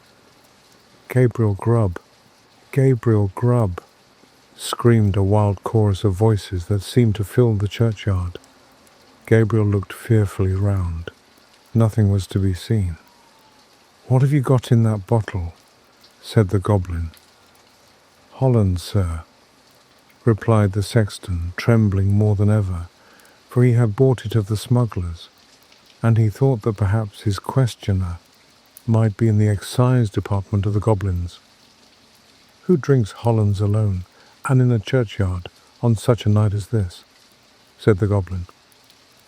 Gabriel Grubb, Gabriel Grubb, exclaimed the wild voices again. The goblin leered maliciously at the terrified sexton, and then raising his voice exclaimed, And who, then, is our fair and lawful prize? To this inquiry the invisible chorus replied, in a strain that sounded like the voices of many choristers singing to the mighty swell of the old church organ, a strain that seemed borne to the sexton's ears upon a wild wind, and to die away as it passed onward. But the burden of the reply was still the same. Gabriel Grubb, Gabriel Grubb. The goblin grinned a broader grin than before as he said, Well, Gabriel, what do you say to this? The sexton gasped for breath. What do you think of this, Gabriel? Said the goblin, kicking up his feet in the air on either side of the tombstone, and looking at the turned-up points with as much complacency as if he had been contemplating the most fashionable pair of Wellingtons in all Bond Street. It's very curious, sir, replied the sexton, half dead with fright. Very curious and very pretty, but I think I'll go back and finish my work, sir, if you please. Work, said the goblin. What work? The grave, sir. Making the grave, stammered the sexton. Oh, the grave, eh? Said the goblin. Who makes graves at a time when all other men are merry, and takes a pleasure in it? Again, the mysterious voices replied, Gabriel Grubb, Gabriel Grubb. I am afraid my friends want you, Gabriel, said the goblin, thrusting his tongue farther into his cheek than ever. And a most astonishing tongue it was. I'm afraid my friends want you, Gabriel, said the goblin. Under favour, sir, replied the horror-stricken sexton. I don't think they can, sir. They don't know me, sir. I don't think the gentlemen have ever seen me, sir. "Oh, yes, they have," replied the goblin. "We know the man with the sulky face and grim scowl that came down the street tonight, throwing his evil looks at the children and grasping his burying spade the tighter. We know the man who struck the boy in the envious malice of his heart because the boy could be merry, and he could not. We know him. We know him." Here, the goblin gave a loud, shrill laugh, which the echoes returned 20-fold, and throwing his legs up in the air, stood upon his head, or rather upon the very point of his sugar-loaf hat, on the narrow edge of the tombstone, whence he threw a somerset with extraordinary agility right to the sexton's feet, at which he planted himself in the attitude in which tailors generally sit upon the shopboard. I am afraid I must leave you, sir," said the sexton, making an effort to move. "Leave us," said the goblin. "Gabriel Grubb going to leave us. Ho, ho, ho." As the goblin laughed, the sexton observed, for one instant, a brilliant illumination within the windows of the church, as if the whole building were lighted up. It disappeared. The organ pealed forth a lively air, and whole troops of goblins, the very counterpart of the first one, poured into the churchyard, and began playing at leap-frog with the tombstones, never stopping for an instant to take breath, but overing the highest among them, one after the other, with the most marvellous dexterity. The first goblin was a most astonishing leper, and none of the others could come near him. Even in the extremity of his terror, the sexton could not help observing that while his friends were content to leap over the common-sized gravestones, the first one took the family vaults, iron railings and all, with as much ease as if they had been so many street posts. At last, the game reached to a most exciting pitch. The organ played quicker and quicker, and the goblins leapt faster and faster, coiling themselves up, rolling head over heels upon the ground, and bounding over the tombstones like footballs. The sexton's brain whirled round with the rapidity of the motion he beheld, and his legs reeled beneath him as the spirits flew before his eyes, when the goblin king, suddenly darting towards him, laid his hand upon his collar and sank with him through the earth. When Gabriel Grubb had had time to fetch his breath, which the rapidity of his descent had for the moment taken away, he found himself in what appeared to be a large cavern, surrounded on all sides by crowds of goblins, ugly and grim. In the centre of the room, on an elevated seat, was stationed his friend of the churchyard, and close behind him stood Gabriel Grubb himself, without power of motion. "Cold tonight," said the king of the goblins. "Very cold. A glass of something warm here." At this command, half a dozen officious goblins, with a perpetual smile upon their faces, whom Gabriel Grubb imagined to be courtiers, on that account hastily disappeared, and presently returned with a goblet of liquid fire, which they presented to the king. "Ah!" cried the goblin, whose cheeks and throat were transparent as he tossed down the flame. "This warms one indeed. Bring a bumper of the same for Mr. Grubb." It was in vain for the unfortunate sexton to protest that he was not in the habit of taking anything warm at night. One of the goblins held him, while another poured the blazing liquid down his throat. The whole assembly screeched with laughter as he coughed and choked, and wiped away the tears which gushed plentifully from his eyes after swallowing the burning draught. "And now," said the king, fantastically poking the taper corner of his sugar-loaf hat into the sexton's eye, and thereby occasioning him the most exquisite pain, "and now, show the man of misery and gloom a few of the pictures from our own great storehouse." As the goblin said this, a thick cloud which obscured the remoter end of the cavern rolled gradually away, and disclosed, apparently at a great distance, a small and scantily furnished, but neat and clean apartment.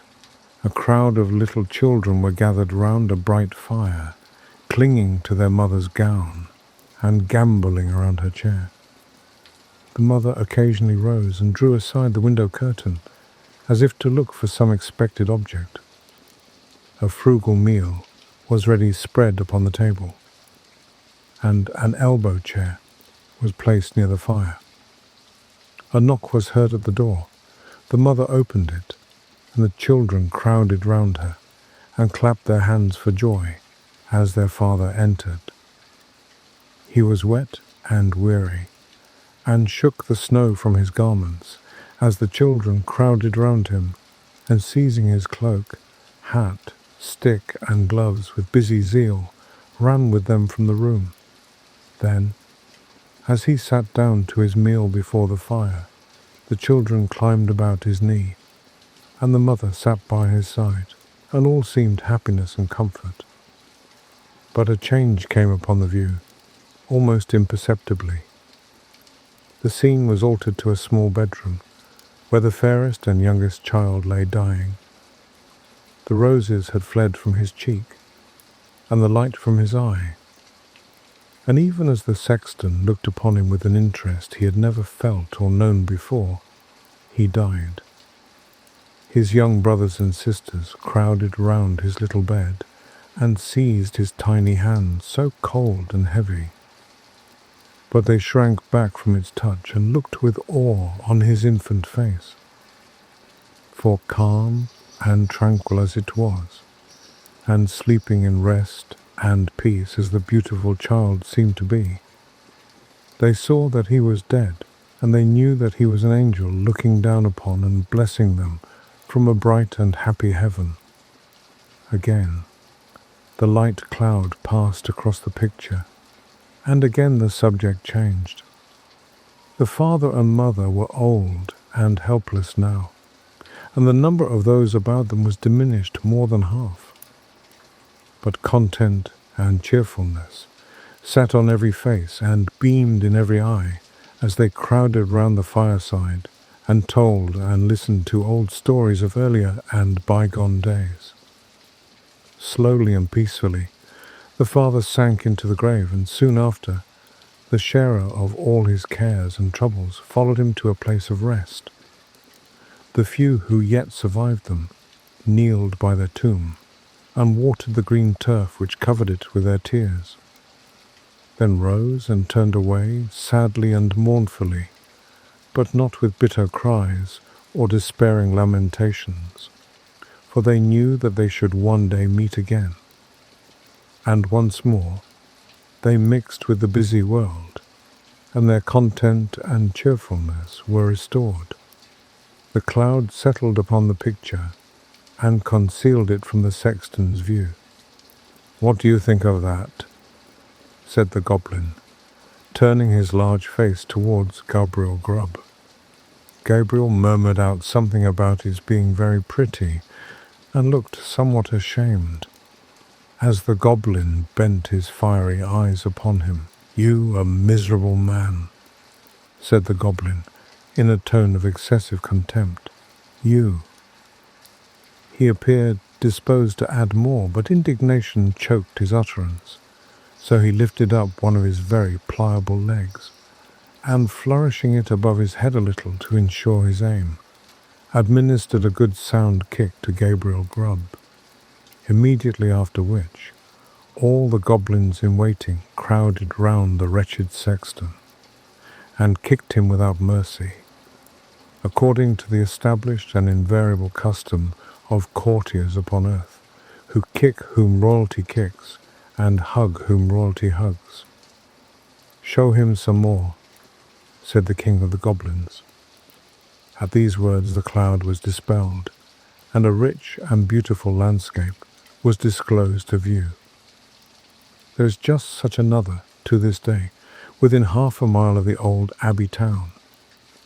The sun shone from out the clear blue sky.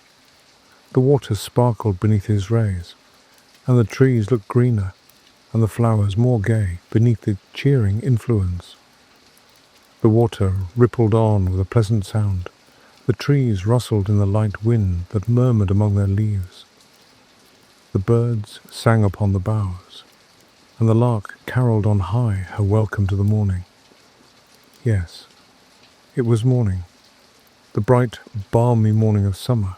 The minutest leaf, the smallest blade of grass was instinct with life. The ant crept forth to her daily toil. The butterfly fluttered and basked in the warm rays of the sun. Myriads of insects spread their transparent wings and revelled in their brief but happy existence. Man walked forth, elated with the scene, and all was brightness and splendour. "You a miserable man," said the king of the goblins, in a more contemptuous tone than before. And again the king of the goblins gave his leg a flourish. Again it descended on the shoulders of the sexton. And again the attendant goblins imitated the example of their chief. Many a time the cloud went and came, and many a lesson it taught to Gabriel Grubb, who, although his shoulders smarted with pain from the frequent applications of the goblin's feet thereunto, looked on with an interest that nothing could diminish.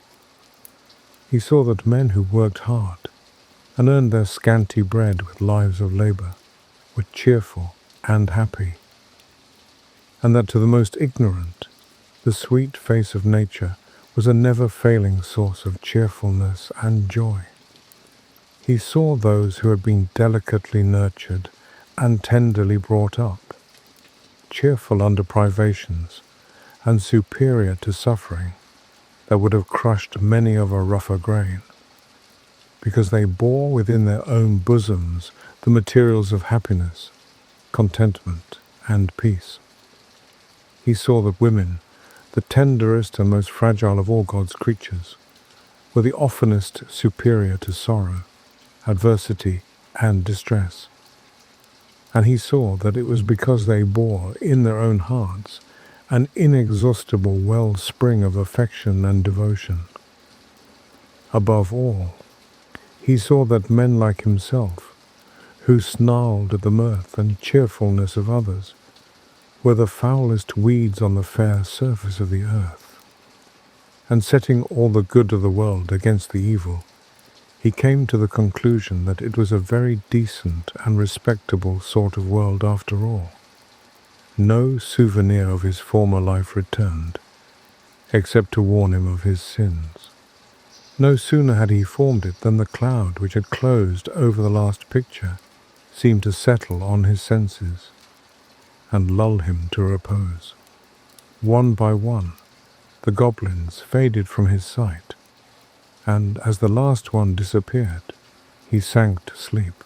The day had broken when Gabriel Grubb awoke, and found himself lying at full length on the flat gravestone in the churchyard, with the wicker bottle lying empty by his side, and his coat, spade, and lantern, all well whitened by the last night's frost, scattered on the ground. The stone on which he had first seen the goblin seated stood bolt upright before him, and the grave at which he had worked the night before was not far off. At first he began to doubt the reality of his adventures, but the acute pain in his shoulders when he attempted to rise assured him that the kicking of the goblins was certainly not ideal. He was staggered again by observing no traces of footsteps in the snow on which the goblins had played at leapfrog with the gravestones. But he speedily accounted for this circumstance when he remembered that, being spirits, they would leave no visible impression behind them. So Gabriel Grubb got on his feet as well as he could for the pain in his back, and brushing the frost off his coat, put it on and turned his face towards the town. but he was an altered man, and he couldn't bear the thought of returning to a place where his repentance would be scoffed at and his reformation disbelieved. He hesitated for a few moments, and then turned away to wander where he might, and seek his bread elsewhere.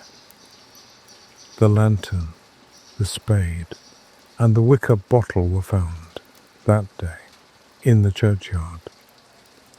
There were a great many speculations about the sexton's fate at first, but it was speedily determined that he had been carried away by the goblins, and there were not wanting some very credible witnesses who had distinctly seen him whisked through the air on the back of a chestnut horse-blind of one eye, with the hind quarters of a lion and the tail of a bear.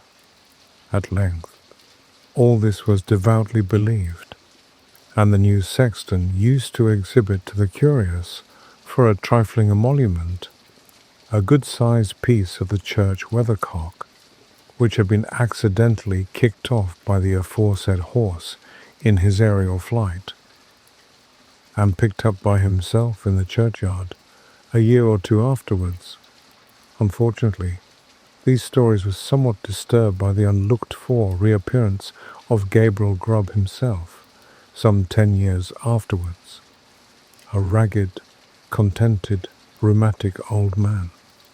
He told his story to the clergyman and also to the mayor, and in course of time it began to be received as a matter of history, in which form it has continued down to this very day.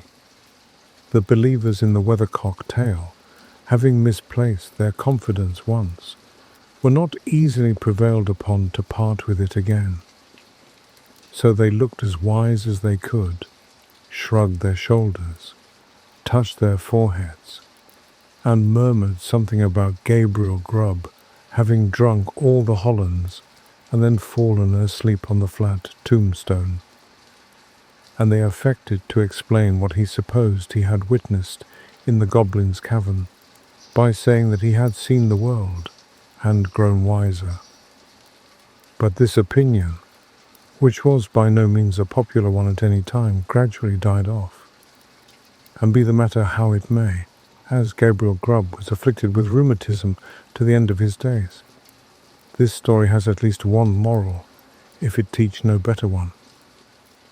And that is, that if a man turn sulky and drink by himself at Christmas time, he may make up his mind to be not a bit the better for it. Let the spirits be never so good, or let them be even as many degrees beyond proof, as those which Gabriel Grubb saw in the Goblin's cavern.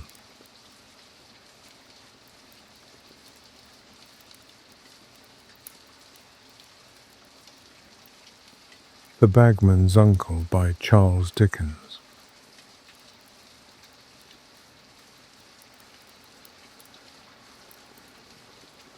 My uncle, gentlemen, said the bagman, was one of the merriest, pleasantest, cleverest fellows that ever lived. I wish you had known him, gentlemen.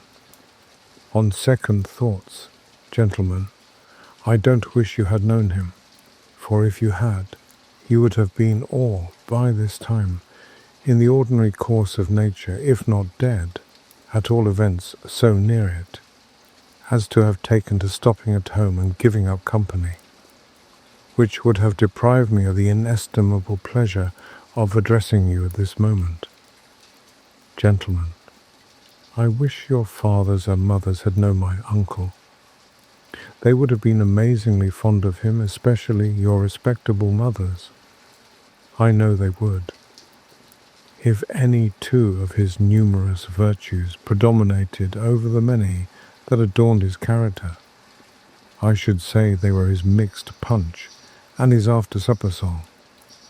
Excuse my dwelling on these melancholy recollections of departed worth.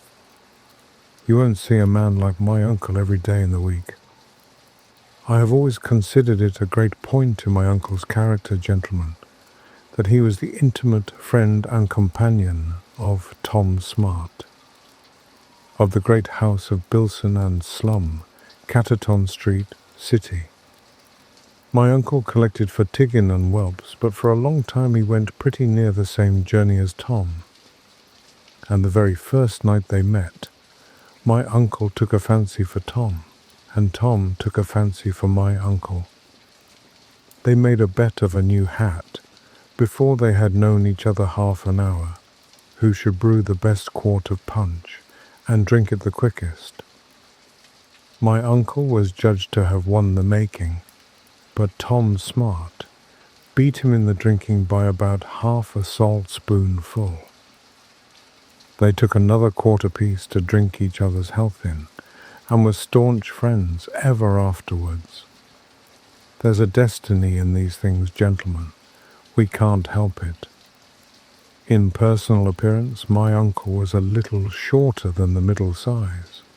He was a thought stouter too than the ordinary run of people, and perhaps his face might be a shade redder. He had the jolliest face you ever saw, gentlemen. Something like Punch, with a handsomer nose and chin. His eyes were always twinkling and sparkling with good humour, and a smile, not one of your unmeaning wooden grins, but a real, merry, hearty, good-tempered smile, was perpetually on his countenance. He was pitched out of his gig once and knocked, head first, against a milestone. There he lay, stunned, and so cut about the face with some gravel which had been heaped up alongside it, that, to use my uncle's own strong expression, if his mother could have revisited the earth, she wouldn't have known him. Indeed, when I come to think of the matter, gentlemen, I feel pretty sure she wouldn't, for she died when my uncle was 2 years and 7 months old, and I think it's very likely that, even without the gravel, his top boots would have puzzled the good lady not a little, to say nothing of his jolly red face. However, there he lay, and I have heard my uncle say many a time that the man said who picked him up that he was smiling as merrily as if he had tumbled out for a treat, and that after they had bled him, the first faint glimmerings of returning animation were his jumping up in bed, bursting out into a loud laugh, kissing the young woman who held the basin, and demanding a mutton chop and a pickled walnut. He was very fond of pickled walnuts, gentlemen. He said he always found that, taken without vinegar, they relished the beer. My uncle's great journey was in the fall of the leaf, at which time he collected debts and took orders in the north, going from London to Edinburgh, from Edinburgh to Glasgow, from Glasgow back to Edinburgh, and thence to London by the smack. You are to understand that his second visit to Edinburgh was for his own pleasure.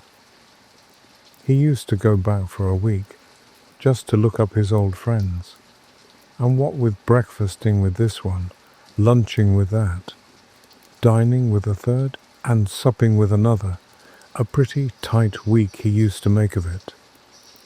I don't know whether any of you gentlemen ever partook of a real substantial, hospitable Scotch breakfast, and then went out to a slight lunch of a bushel of oysters, a dozen or so of bottled ale, and a noggin or two of whisky to close up with. If you ever did, you will agree with me that it requires a pretty strong head to go out to dinner and supper afterwards. But bless your hearts and eyebrows, all this sort of thing was nothing to my uncle.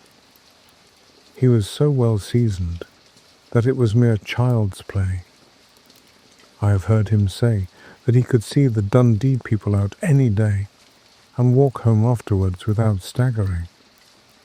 And yet the Dundee people have as strong heads and as strong punch, gentlemen, as you are likely to meet with between the poles. I have heard of a Glasgow man and a Dundee man drinking against each other for 15 hours at a sitting. They were both suffocated, as nearly could be ascertained, at the same moment. But with this trifling exception, gentlemen, They were not a bit the worse for it. One night, within 24 hours of the time when he had settled to take shipping for London, my uncle supped at the house of a very old friend of his, a Bailey Mac something and 4 syllables after it, who lived in the old town of Edinburgh. There were the Bailey's wife and the Bailey's 3 daughters, and the Bailey's grown-up son, and 3 or 4 stout, bushy, eye-browed, canny old Scotch fellows, that the Bailey had got together to do honour to my uncle, and help to make merry. It was a glorious supper. There were kippered salmon, and finnan haddocks, and a lamb's head, and a haggis, a celebrated Scotch dish, gentlemen, which my uncle used to say always looked to him when it came to table very much like a Cupid's stomach, and a great many other things besides, that I forget the names of, but very good things notwithstanding. The lassies were pretty and agreeable. The Bailey's wife was one of the best creatures that ever lived, and my uncle was in thoroughly good cue, the consequence of which was that the young ladies tittered and giggled, and the old lady laughed out loud, and the Bailey and the other old fellows roared till they were red in the face the whole mortal time. I don't quite recollect how many tumblers of whisky toddy each man drank after supper, but this I know, that about 1 o'clock in the morning, the Bailey's grown-up son became insensible while attempting the first verse of Willie Brewed a Peck o' Malt, and he having been, for half an hour before, the only other man visible above the mahogany, it occurred to my uncle that it was almost time to think about going, especially as drinking had set in at 7 o'clock, in order that he might get home at a decent hour. But thinking it might not be quite polite to go just then, my uncle voted himself into the chair, mixed another glass, rose to propose his own health, addressed himself in a neat and complimentary speech, and drank the toast with great enthusiasm. Still, nobody woke. So my uncle took a little drop more, neat this time to prevent the toddy from disagreeing with him, and laying violent hands on his hat, sallied forth into the street. It was a wild, gusty night, when my uncle closed the Bailey's door, and settling his hat firmly on his head, to prevent the wind from taking it, thrust his hands into his pockets, and looking upward, took a short survey of the state of the weather. The clouds were drifting over the moon at their giddiest speed, at one time wholly obscuring her, at another suffering her to burst forth in full splendour and shed her light on all the objects around, anon driving over her again with increased velocity and shrouding everything in darkness. "Really? This won't do," said my uncle, addressing himself to the weather, as if he felt himself personally offended. "This is not at all the kind of thing for my voyage. It will not do at any price," said my uncle very impressively. Having repeated this several times, he recovered his balance with some difficulty, for he was rather giddy with looking up into the sky so long, and walked merrily on. The Bailey's house was in the Canongate, and my uncle was going to the other end of Leith Walk, rather better than a mile's journey. On either side of him there shot up against the dark sky tall, gaunt, straggling houses, with time-stained fronts, and windows that seemed to have shared the lot of eyes in mortals, and to have grown dim and sunken with age. 6, 7, 8 stories high were the houses, story piled above story, as children build with cards, throwing their dark shadows over the roughly paved road and making the dark night darker. A few oil lamps were scattered at long distances, but they only served to mark the dirty entrance to some narrow close, or to show where a common stair communicated by steep and intricate windings with the various flats above. Glancing at all these things with the air of a man who had seen them too often before, to think them worthy of much notice now, my uncle walked up the middle of the street with a thumb in each waistcoat pocket, indulging from time to time in various snatches of song chanted forth with such goodwill and spirit that the quiet, honest folk started from their first sleep and lay trembling in bed till the sound died away in the distance, when, satisfying themselves that it was only some drunken ne'er-do-weel finding his way home, they covered themselves up warm and fell asleep again. I am particular in describing how my uncle walked up the middle of the street with his thumbs in his waistcoat pockets, gentlemen, because, as he often used to say, and with great reason too, there is nothing at all extraordinary in this story unless you distinctly understand at the beginning that he was not by any means of a marvellous or romantic turn. Gentlemen, my uncle walked on with his thumbs in his waistcoat pockets, taking the middle of the street to himself, and singing, now a verse of a love song, and then a verse of a drinking one, and when he was transiently tired of both, whistling melodiously, until he reached the North Bridge, which, at this point, connects the old and new towns of Edinburgh.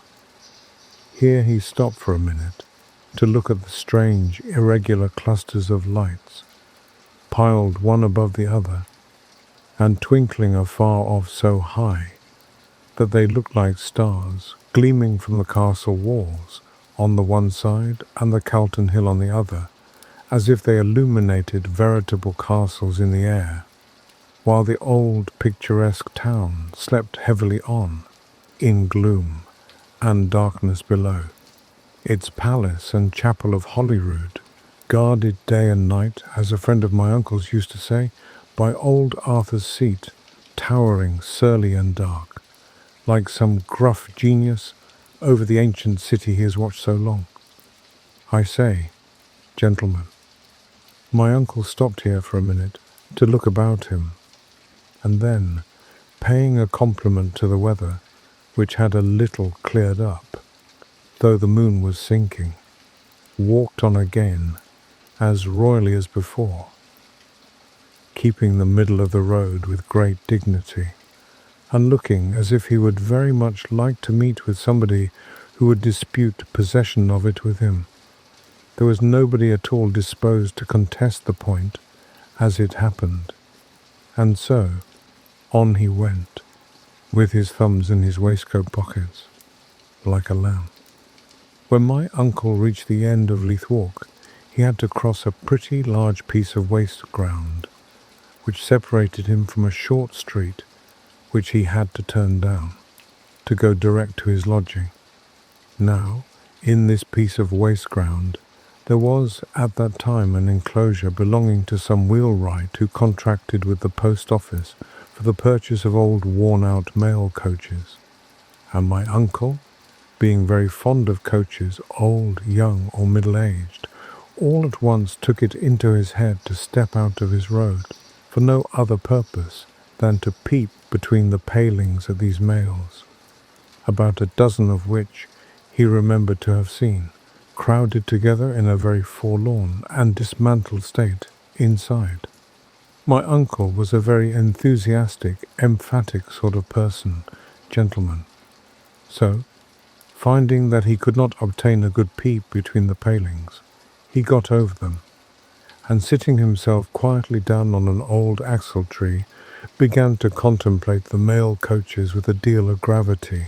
There might be a dozen of them, or there might be more. My uncle was never quite certain on this point, and being a man of very scrupulous veracity about numbers, didn't like to say. But there they stood, all huddled together in the most desolate condition imaginable. The doors had been torn from their hinges and removed. The linings had been stripped off, only a shred hanging here and there by a rusty nail. The lamps were gone. The poles had long since vanished. The ironwork was rusty. The paint was worn away. The wind whistled through the chinks in the bare woodwork, and the rain, which had collected on the roofs, fell, drop by drop, into the insides with a hollow and melancholy sound. They were the decaying skeletons of departed males, and in that lonely place at that time of night, they looked chill and dismal. My uncle rested his head upon his hands, and thought of the busy, bustling people who had rattled about years before in the old coaches, and were now as silent and changed. He thought of the numbers of people to whom one of those crazy, mouldering vehicles had borne, night after night, for many years, and through all weathers, the anxiously expected intelligence, the eagerly looked-for remittance, the promised assurance of health and safety, the sudden announcement of sickness and death. The merchant, the lover, the wife, the widow, the mother, the schoolboy, the very child who tottered to the door at the postman's knock. How had they all looked forward to the arrival of the old coach? And where were they all now? Gentlemen, my uncle used to say that he thought all this at the time, but I rather suspect he learnt it out of some book afterwards, for he distinctly stated that he fell into a kind of doze, as he sat on the old axle-tree, looking at the decayed mail coaches, and that he was suddenly awakened by some deep church bell striking 2. Now, my uncle was never a fast thinker, and if he had thought all these things, I am quite certain it would have taken him till full 2:30 o'clock, at the very least. I am, therefore, decidedly of opinion, gentlemen, that my uncle fell into the kind of doze, without having thought about anything at all. Be this as it may, a church bell struck 2. My uncle woke, rubbed his eyes, and jumped up in astonishment. In one instant after the clock struck 2, the whole of this deserted and quiet spot had become a scene of most extraordinary life and animation. The mail coach doors were on their hinges. The lining was replaced. The ironwork was as good as new. The paint was restored. The lamps were alight. Cushions and great coats were on every coach box. Porters were thrusting parcels into every boot. Guards were stowing away letter-bags. Hostlers were dashing pails of water against the renovated wheels. Numbers of men were rushing about, fixing poles into every coach. Passengers arrived. Portmanteaus were handed up. Horses were put to. In short, it was perfectly clear that every mail there was to be off directly. Gentlemen, my uncle opened his eyes so wide at all this, that to the very last moment of his life he used to wonder how it fell out that he had ever been able to shut them again. "Now then," said a voice as my uncle felt a hand on his shoulder, "you're booked for one inside. You'd better get in." "I booked," said my uncle, turning round. "Yes, certainly." My uncle, gentlemen, could say nothing. He was so very much astonished. The queerest thing of all was that although there was such a crowd of persons, and although fresh faces were pouring in every moment, there was no telling where they came from. They seemed to start up in some strange manner from the ground or the air, and disappear in the same way. When a porter had put his luggage in the coach and received his fare, he turned round and was gone. And before my uncle had well begun to wonder what had become of him, 6 fresh ones started up, and staggered along under the weight of parcels which seemed big enough to crush them. The passengers were all dressed so oddly too. Large, broad-skirted laced coats with great cuffs and no collars, and wigs, gentlemen, great formal wigs with a tie behind. My uncle could make nothing of it. "Now, are you going to get in?" said the person who had addressed my uncle before. He was dressed as a male guard, with a wig on his head and most enormous cuffs to his coat, and had a lantern in one hand and a huge blunderbuss in the other, which he was going to stow away in his little arm chest. "Are you going to get in, Jack Martin?" said the guard, holding the lantern to my uncle's face. "Hello," said my uncle, falling back a step or two. "That's familiar." "It's so on the way bill," replied the guard. "Isn't there a Mr. before it?" said my uncle. For he felt, gentlemen, that for a guard he didn't know, to call him Jack Martin was a liberty which the post office wouldn't have sanctioned if they had known it. "No, there is not," rejoined the guard coolly. "Is the fare paid?" inquired my uncle. "Of course it is," rejoined the guard. "It is it?" said my uncle. "Then here goes." "Which coach?" "This," said the guard, pointing to an old-fashioned Edinburgh and London mail which had the steps down and the door open. "Stop. Here are the other passengers. Let them get in first." As the guard spoke, there all at once appeared right in front of my uncle a young gentleman in a powdered wig and a sky-blue coat trimmed with silver, made very full and broad in the skirts, which were lined with buckram. Tiggin and whelps were in the printed calico and a waistcoat piece-line gentleman, so my uncle knew all the materials at once. He wore knee breeches and a kind of leggings rolled up over his silk stockings, and shoes with buckles. He had ruffles at his wrists, a three-cornered hat on his head, and a long taper sword by his side. The flaps of his waistcoat came halfway down his thighs, and the ends of his cravat reached to his waist. He stalked gravely to the coach door, pulled off his hat, and held it above his head at arm's length, cocking his little finger in the air at the same time as some affected people do when they take a cup of tea. Then he drew his feet together and made a low, grave bow, and then put out his left hand. My uncle was just going to step forward and shake it heartily, when he perceived that these attentions were directed not towards him, but to a young lady who just then appeared at the foot of the steps, attired in an old-fashioned green velvet dress, with a long waist and stomacher. She had no bonnet on her head, gentlemen, which was muffled in a black silk hood, but she looked round for an instant as she prepared to get into the coach, and such a beautiful face as she disclosed my uncle had never seen, not even in a picture.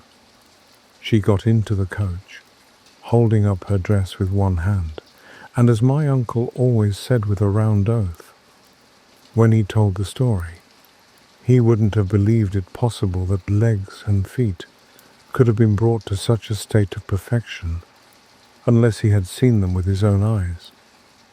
But in this one glimpse of the beautiful face, my uncle saw that the young lady cast an imploring look upon him, and that she appeared terrified and distressed.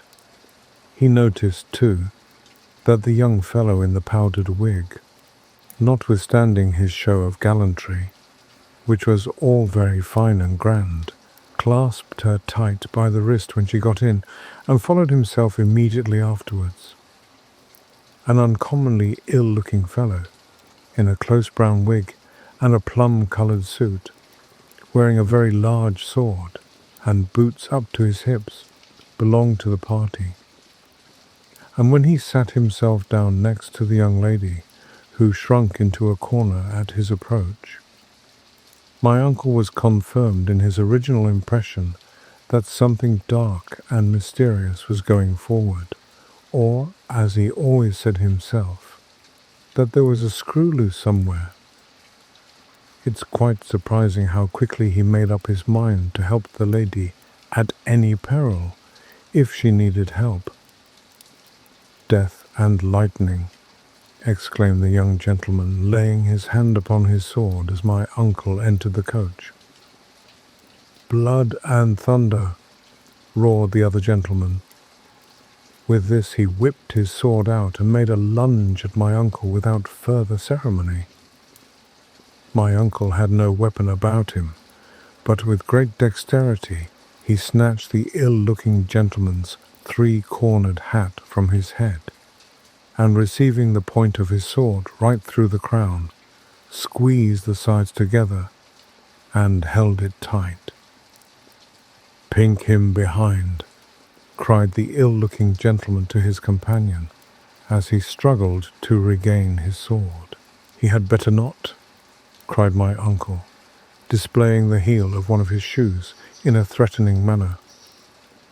"I'll kick his brains out, if he has any, or fracture his skull if he hasn't." Exerting all his strength, at this moment, my uncle wrenched the ill-looking man's sword from his grasp, and flung it clean out of the coach window, upon which the younger gentleman vociferated, "Death and lightning," again, and laid his hand upon the hilt of his sword in a very fierce manner, but didn't draw it. Perhaps, gentlemen, as my uncle used to say with a smile, perhaps he was afraid of alarming the lady. "Now, gentlemen," said my uncle, taking his seat deliberately, "I don't want to have any death, with or without lightning, in a lady's presence, and we have had quite blood and thundering enough for one journey. So, if you please, we'll sit in our places like quiet insides. Here, guard, pick up that gentleman's carving knife." As quickly as my uncle said the words, the guard appeared at the coach window, with the gentleman's sword in his hand. He held up his lantern, and looked earnestly in my uncle's face as he handed it in, when, by its light, my uncle saw, to his great surprise, that an immense crowd of male coach guards swarmed around the window, every one of whom had his eyes earnestly fixed upon him too. He had never seen such a sea of white faces, red bodies, and earnest eyes in all his born days. "This is the strangest sort of thing I ever had anything to do with," thought my uncle. "Allow me to return you your hat, sir." The ill-looking gentleman received his three-cornered hat in silence, looked at the hole in the middle with an inquiring air, and finally stuck it on the top of his wig with a solemnity the effect of which was a trifle impaired by his sneezing violently at the moment and jerking it off again. "All right," cried the guard with the lantern, mounting into his little seat behind. Away they went. My uncle peeped out of the coach window as they emerged from the yard, and observed that the other males, with coachman, guards, horses, and passengers, complete, were driving round and round in circles, at a slow trot of about 5 miles an hour. My uncle burnt with indignation, gentlemen. As a commercial man, he felt that the mail bags were not to be trifled with, and he resolved to memorialize the post office on the subject, the very instant he reached London. At present, however, his thoughts were occupied with the young lady who sat in the farthest corner of the coach, with her face muffled closely in her hood. The gentleman with a sky-blue coat sitting opposite to her. The other man in the plum-coloured suit by her side, and both watching her intently. If she so much as rustled the folds of her hood, he could hear the ill-looking man clap his hand upon his sword, and could tell by the other's breathing. It was so dark he couldn't see his face, that he was looking as big as if he were going to devour her at a mouthful. This roused my uncle more and more, and he resolved, come what come might, to see the end of it. He had a great admiration for bright eyes, and sweet faces, and pretty legs and feet. In short, he was fond of the whole sex. It runs in our family, gentlemen. So am I. Many were the devices which my uncle practised to attract the lady's attention, or at all events to engage the mysterious gentleman in conversation. They were all in vain. The gentleman wouldn't talk, and the lady didn't dare. He thrust his head out of the coach window at intervals, and bawled out to know why they didn't go faster. But he called till he was hoarse. Nobody paid the least attention to him. He leant back in the coach and thought of the beautiful face, and the feet and legs. This answered better. It whiled away the time and kept him from wondering where he was going, and how it was that he found himself in such an odd situation. Not that this would have worried him much, anyway. He was a mighty free and easy, roving, devil-may-care sort of person, was my uncle, gentleman. All of a sudden, the coach stopped. "Hello," said my uncle. "What's in the wind now?" "A light here," said the guard, letting down the steps. "Here," cried my uncle. "Here," rejoined the guard. "I'll do nothing of the sort," said my uncle. "Very well, then stop where you are," said the guard. "I will," said my uncle. "Do," said the guard. The other passengers had regarded this colloquy with great attention, and finding that my uncle was determined not to alight, the younger man squeezed past him to hand the lady out. At this moment, the ill-looking man was inspecting the hole in the crown of his three-cornered hat. As the young lady brushed past, she dropped one of her gloves into my uncle's hand, and softly whispered, with her lips so close to his face that he felt her warm breath on his nose, the single word "help." Gentlemen, my uncle leaped out of the coach at once with such violence that it rocked on the springs again. "Oh, you've thought better of it, have you?" said the guard, when he saw my uncle standing on the ground. My uncle looked at the guard for a few seconds, in some doubt whether it wouldn't be better to wrench his blunderbuss from him, fire it in the face of the man with the big sword, knock the rest of the company over the head with the stock, snatch up the young lady, and go off in the smoke. On second thoughts, however, he abandoned this plan as being a shade too melodramatic in the execution, and followed the two mysterious men, who, keeping the lady between them, were now entering an old house in front of which the coach had stopped. They turned into the passage, and my uncle followed. Of all the ruinous and desolate places my uncle had ever beheld, this was the most so. It looked as if it had once been a large house of entertainment, but the roof had fallen in many places, and the stairs were steep, rugged, and broken. There was a huge fireplace in the room into which they walked, and the chimney was blackened with smoke. But no warm blaze lighted it up now. The white, feathery dust of burnt wood was still strewed over the hearth, but the stove was cold, and all was dark and gloomy. "Well," said my uncle as he looked about him, "a male travelling at the rate of 6 miles and a half an hour, and stopping for an indefinite time at such a hole as this, is rather an irregular sort of proceeding, I fancy. This shall be made known. I'll write to the papers." My uncle said this in a pretty loud voice, and in an open, unreserved sort of manner, with the view of engaging the two strangers in conversation if he could. But neither of them took any more notice of him than whispering to each other and scowling at him as they did so. The lady was at the further end of the room, and once she ventured to wave her hand, as if beseeching my uncle's assistance. At length, the two strangers advanced a little, and the conversation began in earnest. "You don't know this is a private room, I suppose, fellow?" said the gentleman in sky blue. "No, I do not, fellow," rejoined my uncle. "Only if this is a private room specially ordered for the occasion, I should think the public room must be a very comfortable one." With this my uncle sat himself down in a high-backed chair, and took such an accurate measure of the gentleman with his eyes that Tiggin and Whelps could have supplied him with printed calico for a suit, and not an inch too much or too little from that estimate alone.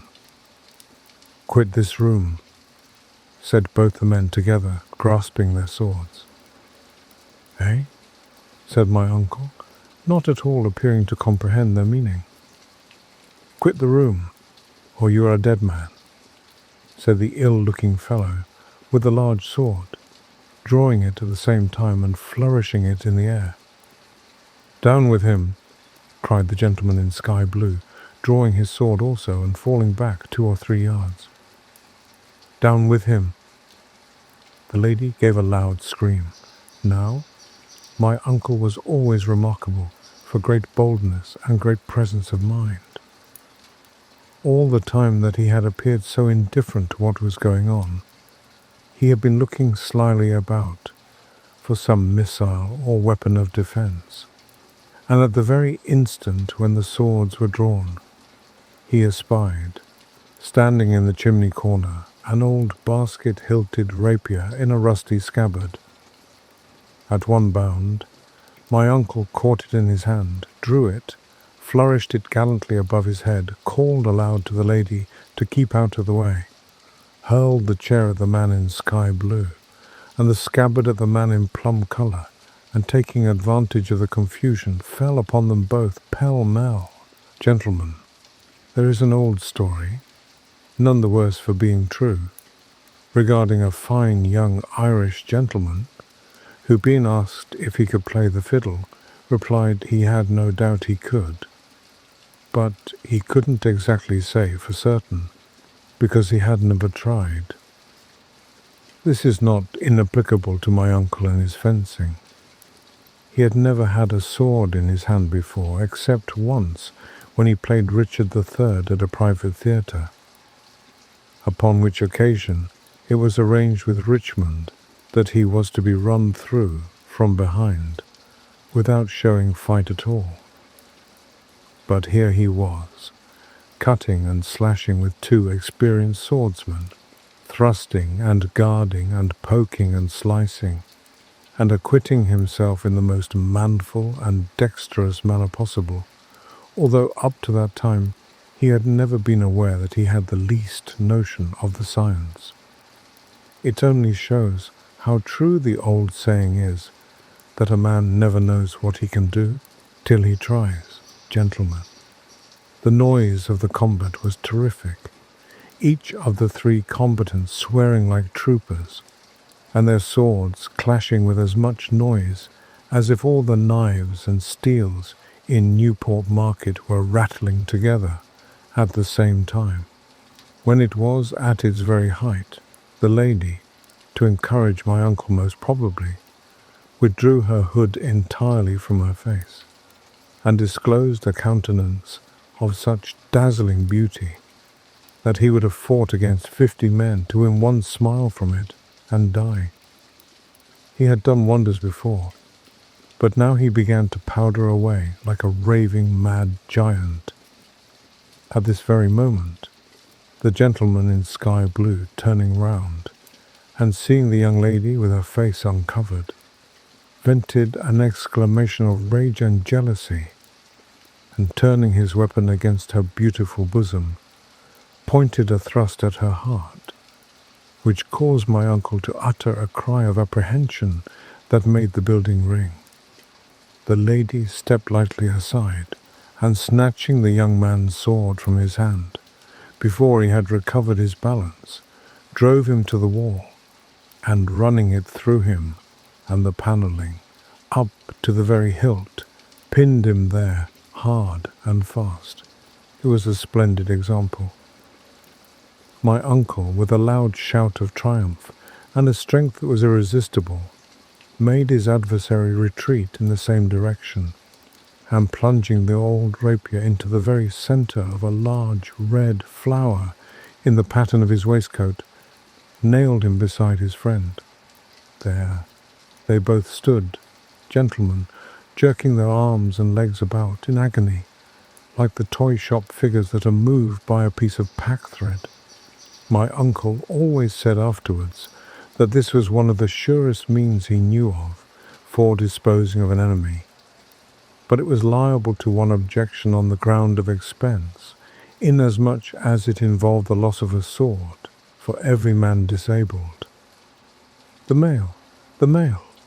cried the lady, running up to my uncle and throwing her beautiful arms round his neck. "We may yet escape." "May," cried my uncle. "Why, my dear? There's nobody else to kill, is there?" My uncle was rather disappointed, gentlemen, for he thought a little quiet bit of love-making would be agreeable after the slaughtering, if it were only to change the subject. "We have not an instant to lose here," said the young lady. "He," pointing to the young gentleman in sky blue, "is the only son of the powerful Marquis of Philetoville." "Well then, my dear, I'm afraid he'll never come to the title," said my uncle, looking coolly at the young gentleman as he stood fixed up against the wall in the cockchafer fashion I have described.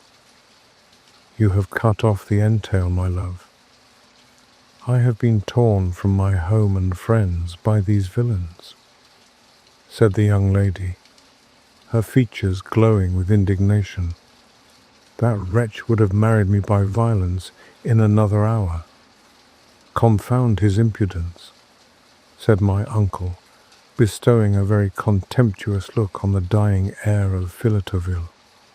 "As you may guess from what you have seen," said the young lady, "the party were prepared to murder me if I appealed to anyone for assistance. If their accomplices find us here, we are lost. 2 minutes hence may be too late. The mail." With these words, overpowered by her feelings and the exertion of sticking the young Marquis of Philetoville, she sunk into my uncle's arms. My uncle caught her up and bore her to the house door. There stood the mail, with 4 long-tailed, flowing-maned black horses, ready harnessed, but no coachman, no guard, no hostler even, at the horses' heads.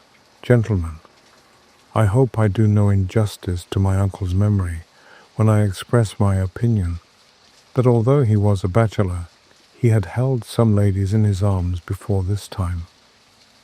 I believe indeed that he had rather a habit of kissing barmaids, and I know that in 1 or 2 instances he had been seen by credible witnesses to hug a landlady in a very perceptible manner. I mention the circumstance to show what a very uncommon sort of person this beautiful young lady must have been, to have affected my uncle in the way she did. He used to say that as her long dark hair trailed over his arm, and her beautiful dark eyes fixed themselves upon his face when she recovered, he felt so strange and nervous that his legs trembled beneath him.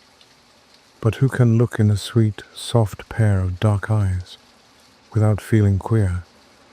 I can't, gentlemen. I'm afraid to look at some eyes I know, and that's the truth of it. "You will never leave me," murmured the young lady. "Never," said my uncle, and he meant it too. "My dear preserver," exclaimed the young lady, "my dear, kind, brave preserver." "Don't," said my uncle, interrupting her. "Why?" inquired the young lady. "Because your mouth looks so beautiful when you speak," rejoined my uncle, "that I'm afraid I shall be rude enough to kiss it." The young lady put up her hand as if to caution my uncle not to do so, and said, "No, she didn't say anything." She smiled. When you are looking at a pair of the most delicious lips in the world, and see them gently break into a roguish smile, if you are very near them and nobody else by, you cannot better testify your admiration of their beautiful form and colour than by kissing them at once. My uncle did so, and I honour him for it. "Hark!" cried the young lady, starting, "the noise of wheels and horses."